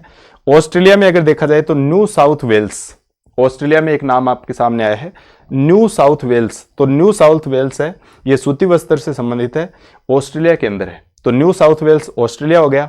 कैंटन चीन के अंदर हो गया। क्वांटो व नगोया जापान में हो गया, मैनचेस्टर ब्रिटेन में, लंकाशायर यॉर्कशायर ब्रिटेन में, जापान का मैनचेस्टर ओसाका को बोलते हैं, इंग्लैंड न्यू इंग्लैंड और बोस्टन इसका संबंध कहां से है, यूएसए से है। तो दोनों आप याद रखना। इसके बाद में देखो कोयला, इस कोयले की बात की जाए तो सार घाटी रूस के अंदर पड़ती है। सार घाटी कोयला संबंधित घाटी है, तो कोयला से संबंधित घाटी की बात की जाए तो सार घाटी आप याद रखो कहां पे है, रूस में है। एक है रूर घाटी, इस रूर घाटी का नाम बात करें तो जर्मनी के अंदर आपको याद रखना है कि रूर घाटी जो है जर्मनी के अंदर। और भारत में, भारत की रूर घाटी अपन किसको बोलते हैं, तो दामोदर जो घाटी है इसको भारत की क्या बोलते हैं, रूर घाटी बोलते हैं। ठीक है, तो रूर घाटी का तुलना की जाती है भारत की जो दामोदर घाटी है उससे। तो रूर घाटी जर्मनी से कोयले के लिए प्रसिद्ध है, सार घाटी आपकी रूस में कोयले से संबंधित है। फिर है हवाई जहाज से संबंधित, आप जानते हैं लॉस एंजल्स की बात की जाए तो लॉस एंजल्स आप यूएसए के अंदर पड़ते हैं, नागासाकी आपका जापान के अंदर है, हेमसबर्ग ये आपका जर्मनी में है। तो स्थान आपको याद रख लेने हैं कि हेमसबर्ग कहां पे है, जर्मनी में है, नागासाकी कहां पे है, जापान में है, लॉस एंजल्स कहां पे है, यूएसए के अंदर है। एक ऑटोमोबाइल से संबंधित आपको याद रखना है, ऑटोमोबाइल में डेट्राइट आपने पहले नाम पढ़ा है, यूएसए के अंदर है डेट्राइट, तो डेट्राइट यूएसए, इंपोर्टेंट है डेट्राइट नाम। स्टुगार्ड, स्टुगार्ड जर्मनी के अंदर है, स्टुगार्ड कहां पे है, जर्मनी के अंदर। नगोया कहां पे है, जापान, तो नगोया तो जापान फेमस स्थान है, कई बार नाम सुना होगा आपने। स्टुगार्ड जर्मनी के अंदर, डेट्राइट की बात करें यूएसए के अंदर है, हेमसबर्ग की बात करें जर्मनी में है, नागासाकी की बात करें जापान है, लॉस एंजल्स की बात करें ये आपका यूएसए के अंदर है। रूर घाटी आपकी जर्मनी में है, सार घाटी का संबंध आपका रूस से है। तो ये कुछ नाम है जो आपको देखने हैं। अन्य और देख लेते हैं कुछ नाम। सिलिकॉन वैली यूएसए के अंदर है, आईटी व सॉफ्टवेयर के लिए प्रसिद्ध है सिलिकॉन वैली। तो सिलिकॉन वैली की बात की जाए, यूएसए की सिलिकॉन वैली आईटी व सॉफ्टवेयर उद्योग के लिए प्रसिद्ध है। आपने देखा होगा कि अभी जो आग लगी है वहां पे अमेरिका के अंदर, कैलिफोर्निया के अंदर, तो उसके अंदर कई सारी चीजें नष्ट हो चुकी हैं। हॉलीवुड जो पड़ता है वो भी लगभग यहीं नजदीक पड़ता है, तो काफी नुकसान हुआ है, इसलिए वहां की जो चीजें उनके बारे में सवाल पूछ सकते हैं। सिलिकॉन वैली यूएसए, आईटी व सॉफ्टवेयर। एक जोहान्सबर्ग का नाम सुना होगा आपने, ये दक्षिण अफ्रीका में पड़ता है। ये सोना होता था वहां पे सबसे ज्यादा, सोने की खानों के लिए जाना जाता है जोहान्सबर्ग, तो दक्षिण अफ्रीका में है। एक पेम्बा और जंजीबार इंपोर्टेंट है, तंजानिया के अंदर है, अफ्रीका के अंदर। लौंग व मसालों के लिए प्रसिद्ध है पेम्बा व जंजीबार, लौंग व मसाले के लिए। एक बोर्डो व शैंपेन, ये फ्रांस में है बोर्डो व शैंपेन, और ये शराब उद्योग के लिए प्रसिद्ध है। वैसे भी शैंपेन शराब का नाम आ गया, तो शराब उद्योग आप जान लोगे, फ्रांस में है। एक है क्वींसलैंड, क्वींसलैंड की बात की जाए तो ये ऑस्ट्रेलिया के अंदर है। क्वींसलैंड कहां पे है, ऑस्ट्रेलिया के अंदर है।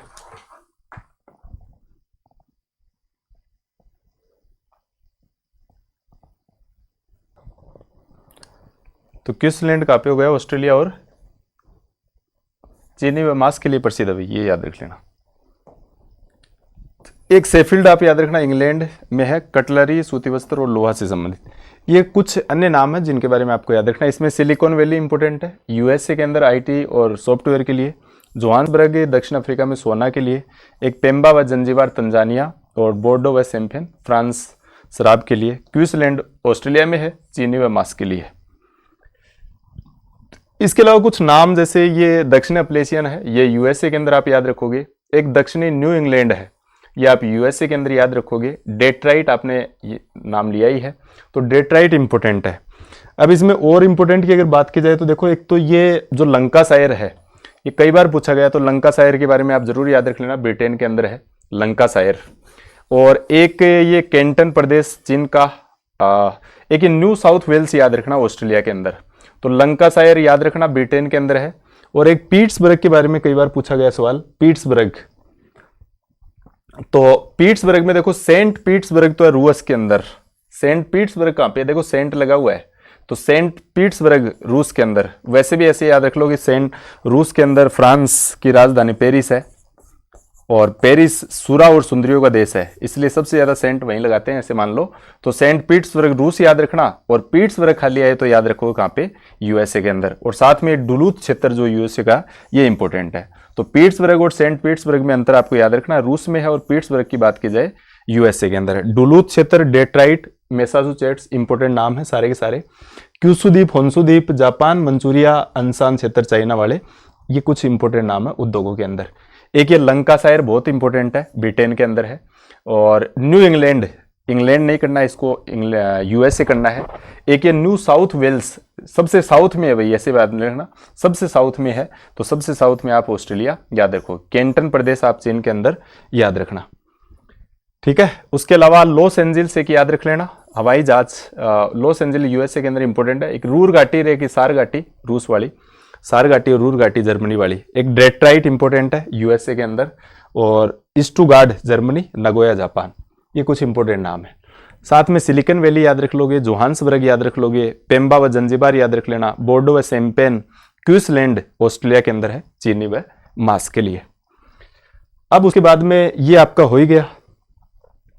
अब उसके बाद में देखो कुछ स्थानांतरित कृषि के बारे में सवाल पूछा जाता है। एक चीज आप याद रखना, जब भी एग्रीकल्चर की बात की जाएगी तो विटलसी के वर्गीकरण को अपन एग्रीकल्चर में पढ़ते हैं। विटलसी ने एग्रीकल्चर की बात की जाए तो पूरी दुनिया के अंदर 13 कृषि प्रदेशों के अंदर बांटा था। विटलसी का वर्गीकरण इंपॉर्टेंट है, और पूरी दुनिया को 13 कृषि प्रदेशों में इन्होंने बांटा। और इनके अनुसार अगर देखा जाए तो 13 कृषि प्रदेशों, 13 कृषि क्षेत्रों की अगर बात की जाए, उनमें से इन्होंने एक कृषि का प्रकार बताया। इन्होंने 13 प्रकार बताए कृषि की, पूरी दुनिया में 13 प्रकार की खेती की जाती है। तो विटलसी का इंपॉर्टेंट वर्गीकरण है। उनमें से एक प्रकार है स्थानांतरित कृषि। अपने एग्जाम में केवल वो इंपॉर्टेंट है अभी के लिए, बाकी तो सारे के सारे नाम इनके पढ़ने होते हैं अपने को, उनमें से सवाल बनने की संभावना सबसे ज्यादा रहती है। उनमें से एक इन्होंने भूमध्य सागरीय कृषि है, एक स्थानांतरित कृषि, गहन कृषि, गहन निर्वाण कृषि, चावल प्रधान, ऐसे कई सारे नाम इन्होंने बताए। 13 नामों की चर्चा की है। पूरी दुनिया के अंदर 13 प्रकार की एग्रीकल्चर कृषि की जाती है। उन 13 प्रकार में से एक प्रकार तो आपके सामने ये है स्थानांतरित कृषि, और अपने को तो सिर्फ एक प्रकार ही पढ़ना है, स्थानांतरित ही पढ़ना है। इसके अलावा एक इन्होंने बताया भूमध्य सागरीय कृषि। तो भूमध्य सागरीय कृषि में तो आप ये याद रखना कि भूमध्य सागरीय जो कृषि है वो खट्टे फलों के लिए प्रसिद्ध है, खट्टे फलों के लिए प्रसिद्ध।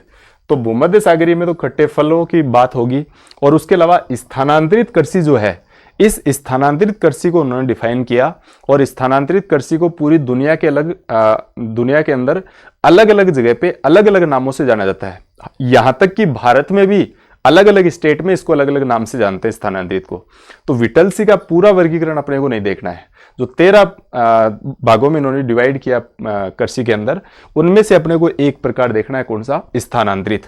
उसमें से देखो एक तो रे नाम याद रखना है कि रे जो स्थानांतरित कृषि है वो कहां पे की जाती है। तो रे का नाम आते या वियतनाम करना, रे। तो रे ऐसे याद रख लेना, नाम है किसी का रे से शुरू हो रहा है, तो वियतनाम। एक है केंगिन, केंगिन आप याद रखना, फिलीपींस। देखो कोई गन कनपट्टी पे रख देता है ना तो फील बहुत गंदा आता है ना, तो फिलीपींस के अंदर कौन सी है? केंगिन। तो केंगिन फिलीपींस के अंदर है। रे आपकी वियतनाम के अंदर है, इसमें नाम आ रहा है, और रे से मान लो कि किसी का नाम शुरू हो रहा है, तो रे वियतनाम। केंगिन इसमें गन आ रहा है और फील आ रहा है, तो केंगिन फिलीपींस याद रखना। चेन्ना, चेन्ना आप याद रखना, श्रीलंका।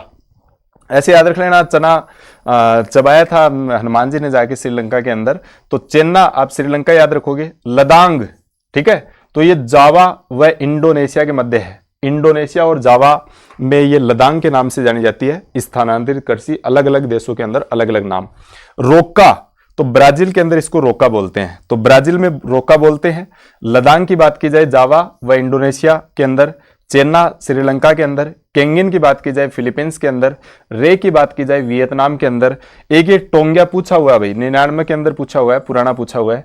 टोंग्या ये म्यांमार के अंदर है, तो टोंग्या की बात की जाए तो कहां पे? म्यांमार। तो टोंग्या का संबंध म्यांमार से, केंगिन का संबंध फिलीपींस से, रे का संबंध वियतनाम से, चेन्ना, चेन्ना यानी श्रीलंका से, लदांग की बात की जाए जावा व इंडोनेशिया, तो जावा इंडोनेशिया से लदांग, ठीक है। ऐसे मान लो कि जावा इंडोनेशिया द्वीप है, इनके ऊपर लद के जाना पड़ता है ना, ऐसे नहीं जा सकते। तो लदांग, जावा व इंडोनेशिया। रोका आपका ब्राजील, तो जिलों पे रोक लग गई है वर्तमान में, ऐसे याद रख लेना कि रोक दिया है, वर्तमान में जो जिले बने हुए थे उनको रोक दिया। तो ब्राजील आप याद रख लेना कि जो रोक के गए हैं किसको? जिलों को रोक दिया, तो ब्राजील आप याद रख लेना। मिल्पा की बात की जाए तो मिल्का मध्य अमेरिका के अंदर, मैं से मिल्पा, और मध्य अमेरिका और मैक्सिको के अंदर। तो मैक्सिको भी आ रहा है, मध्य अमेरिका भी आ रहा है, और मैक्सिको भी आ रहा है, और मैं से शुरू हो रहा है मिल्पा। कोनुको वेनेजुएला के अंदर है, ठीक है। कोनुको कहां पे है? कोनुको है वेनेजुएला के अंदर। वेनेजुएला के अंदर है कोनुको। मिल्पा इंपोर्टेंट है मध्य अमेरिका और मेक्सिको में। रोका इंपोर्टेंट है ब्राजील के अंदर। लदांग इंडोनेशिया जावा के अंदर। चेना श्रीलंका में। केंगिन आपकी फिलीपींस में। रे आपका वियतनाम के अंदर। और टोंग्या, तो टोंग्या आप म्यांमार में याद रख लेना। टोंग्या, तो टोंग्या याद रखोगे कहां पे है? म्यांमार के अंदर। तो म्यांमार में नाम आपको याद रखना है कौन सा? टोंग्या। इसके अलावा भारत में भी इसके कुछ अलग अलग नाम हैं, वो भारत वाले नाम भी आप साथ में ऐड कर लो। तो भारत में स्थानांतरित कृषि के अलग अलग राज्यों में जैसे झूम उत्तर पूर्वी राज्यों के अंदर, जैसे असम वाला भाग मान सकते हैं। असम वाला भाग उत्तर पूर्वी राज्यों के अंदर स्थानांतरित कृषि को झूम के नाम से जाना जाता है। पामलू, पामलू मणिपुर में बोलते हैं। देखो पामलू, मैं आ रहा है तो मैं से मणिपुर भी याद रख लेना, पाम। ठीक है। हथेली के अंदर कई बार लोगों के सब कुछ चेक हो जाता है, हथेली पे सब कुछ लिखा होता है, यानी मणि जो होती है पाम में ही होती है, हथेली के अंदर होती है। तो पामलू मणिपुर। कुरुवा, कुरुवा झारखंड के अंदर है। ठीक है, कुरुवा, तो कुरुवा आप याद रखना झारखंड के अंदर। कुमारी, तो कुमारी की बात की जाए तो ऐसे याद रखना सबसे ज्यादा जो लिंगानुपात है तो वो केरल का है। तो कुमारी केरल, और साथ में आप याद रखना कहां पे है? कर्नाटक के अंदर है। तो कुमारी यानी पश्चिमी घाट बोल सकते हैं, जिसमें केरल और कर्नाटक आएगा। एक ही पोन्नम याद रखना, पोन्नम केरल के अंदर है। पोन्नम कहां पे? केरल में। तो कुमारी पश्चिमी घाट, केरल और कर्नाटक, और पोन्नम भी बात करें कहां पे है? केरल में है। पोंडू की बात की जाए तो पोंडू ओडिशा आंध्र प्रदेश। पोंडू कहां पे? ओडिशा आंध्र प्रदेश। और साथ में दीपा दैया की बात की जाए तो ये दीपा दैया वेबर, ये आपका छत्तीसगढ़ और मध्य प्रदेश में है। तो दीपा छत्तीसगढ़ और मध्य प्रदेश, दैया वेबर छत्तीसगढ़ मध्य प्रदेश। पोंडू, पोंडू आपकी उड़ीसा और आंध्र प्रदेश आप याद रखोगे, तो पोंडू ये हो गया। कुमारी इंपोर्टेंट है, पामलू इंपोर्टेंट है, झूम उत्तर पूर्वी राज्यों, असम, एक दीपा याद रखना। एक राजस्थान वाली याद रखना भाई, राजस्थान में वालरा बोलते हैं। जैसे सैरिया जनजाति के द्वारा जो स्थानांतरित खेती की जाती है उसको वालरा। तो वालरा का संबंध किससे है? सैरिया से। सैरिया, वालरा का संबंध हो गया सैरिया से। ठीक है, ऐसे मान लो कि सैर जाके वाल लेके आते हैं, वालरा सैरिया से हो गई। दजिया, दजिया, तो दजिया वनों को काटकर की जाती है। श्लेष, वनों को काटना होता है श्लेष, और वनों को जलाना होता है ब्रन। तो कई बार पूछ लेते हैं ब्रन तथा श्लेष का संबंध किससे है? तो दजिया और चिमाता जो है इन दोनों का संबंध है ब्लेस तथा श्लेष तथा ब्रन से। तो श्लेष यानी वनों को काटना, और ब्रन यानी वनों को जलाकर जो खेती की जाती है। तो वनों को काट दिया जाता है, जला दिया जाता है, वहां पे खेती करते हैं कुछ समय के लिए, तो वो स्थानांतरित कृषि का एक प्रकार है।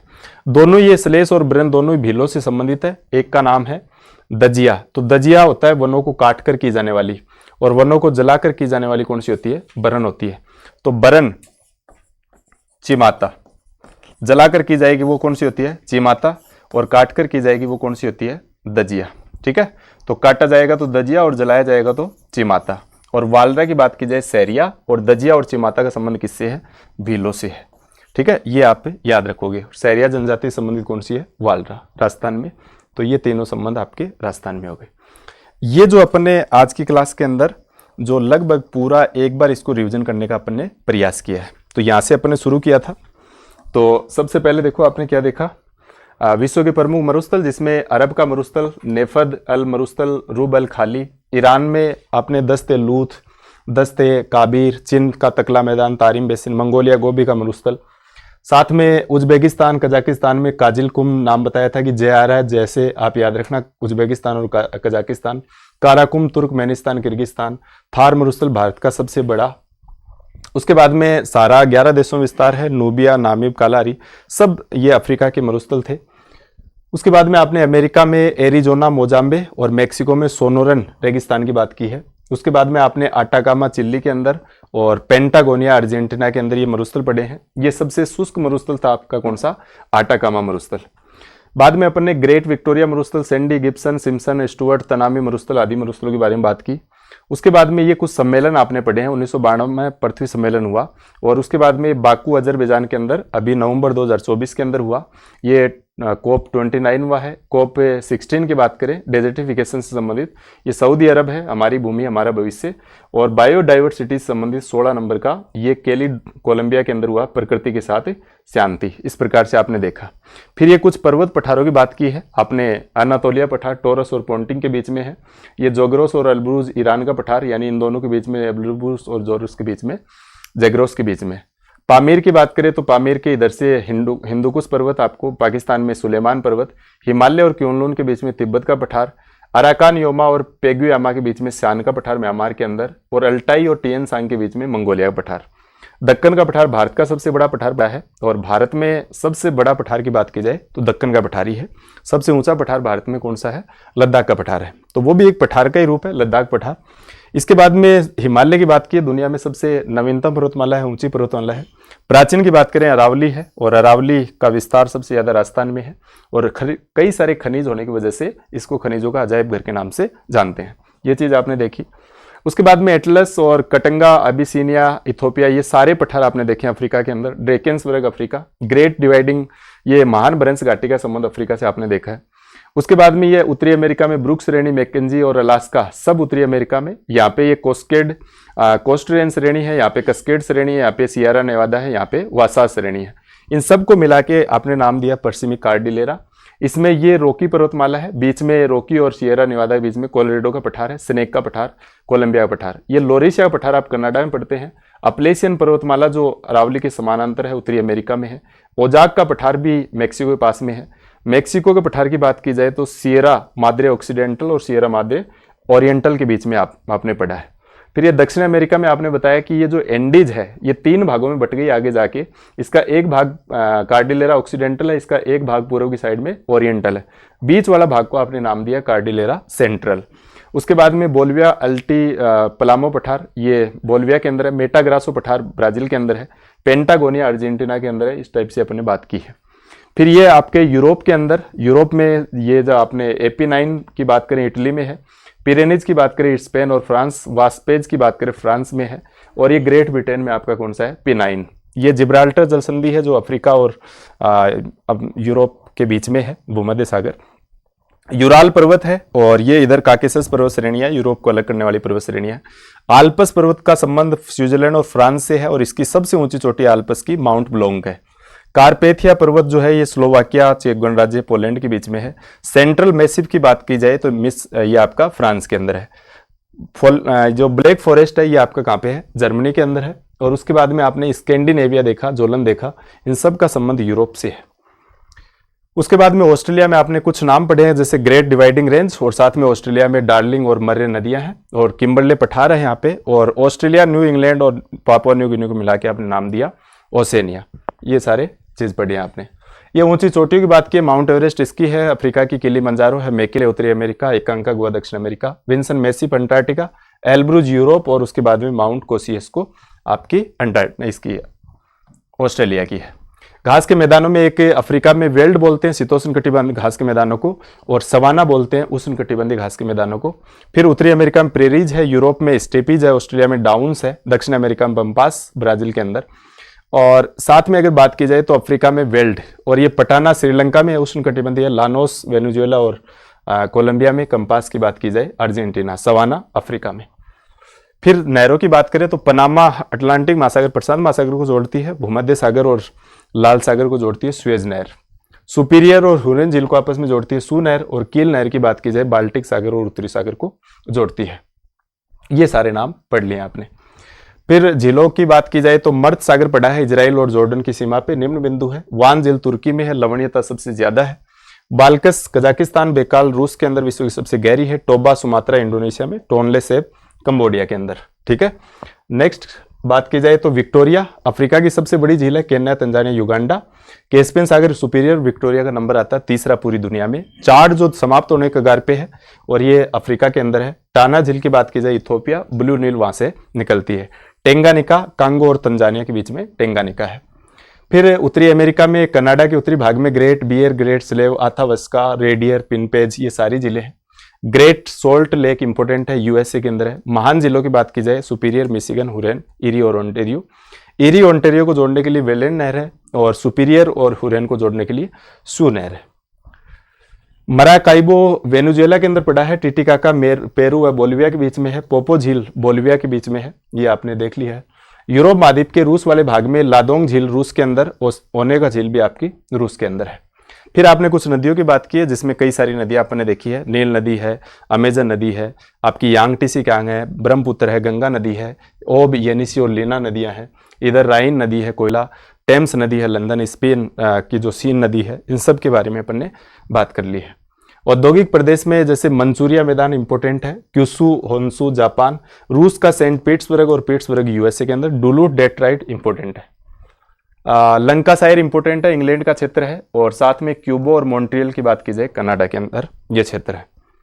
नेक्स्ट न्यू इंग्लैंड, आप जानते हैं इंग्लैंड, ओसाका जापान, जापान का मैनचेस्टर, ब्रिटेन में लंकासायर, ये सारे क्षेत्र ब्रिटेन के इंपॉर्टेंट है, जापान का क्वांटो और नगोया, केंटन प्रदेश आपका चीन के अंदर, ऑस्ट्रेलिया का न्यू साउथ वेल्स इंपॉर्टेंट नाम है। ये रूर घाटी, सार घाटी रूस में, Los Angeles America, Nagasaki Japan, हेम्बस चीन, और ऑटोमोबाइल से संबंधित डेट्रॉइट, स्टुगार्ट और नगोया अलग अलग देशों के अंदर है। सबके बारे में अपने बात कर ली है। सिलिकॉन वैली आपने पढ़ लिया, आईटी व सॉफ्टवेयर उद्योग के लिए प्रसिद्ध है। पेम्बा व जंजीबार तंजानिया के अंदर। जोहान्सबर्ग की बात की जाए सोना के लिए, ये लौंग इलायची के लिए है, ठीक है। इसमें इंपॉर्टेंट है क्वींसलैंड आप ऑस्ट्रेलिया, मास्क के लिए और चीनी के लिए। दक्षिण एप्लेशियन यूएसए के अंदर, न्यू इंग्लैंड यूएसए, और डेट्राइट की बात करें यूएस। स्थानांतरित कृषि के नाम, कुरुवा झारखंड में, पामलू मणिपुर, झूम उत्तरी पूर्वी राज्य, पोंडू उड़ीसा आंध्र प्रदेश, दीपा मध्य प्रदेश और इसके अंदर। साथ में राजस्थान में आपने देखा कि राजस्थान में सहरिया के लिए वालरा है, और वनों को काटकर जलाकर, वनों को काटना श्लेष और जलाना बरन, भीलों की है, और काटना होता है दजिया और जलाना होता है कौन सा, चिमाता। फिर आपने विश्व के अंदर रे वियतनाम के अंदर है, केंगेन फिलीपींस में है, चेना श्रीलंका, लदांग जावा इंडोनेशिया, रोका ब्राजील और मिल्पा मध्य अमेरिका व मेक्सिको, कोनुको जो है वेनेजुएला के अंदर, एक टोंगियो नाम याद रखना म्यांमार के अंदर। तो ये विश्व भूगोल के जो जो चैप्टर थे उनका अपन एक रिवीजन टाइप अभ्यास किया है। बहुत ज़्यादा बात इसके ऊपर अपन नहीं कर पाए हैं क्योंकि समय का अभाव है, और शॉर्ट में ये सारी चीज़ें, एक बार आप इनको जरूर देख के जाना। हो सकता है इनमें से आपके जो क्वेश्चन आते हैं 2-3 सवाल बनने की संभावना है। थैंक यू, सभी को बहुत बहुत धन्यवाद।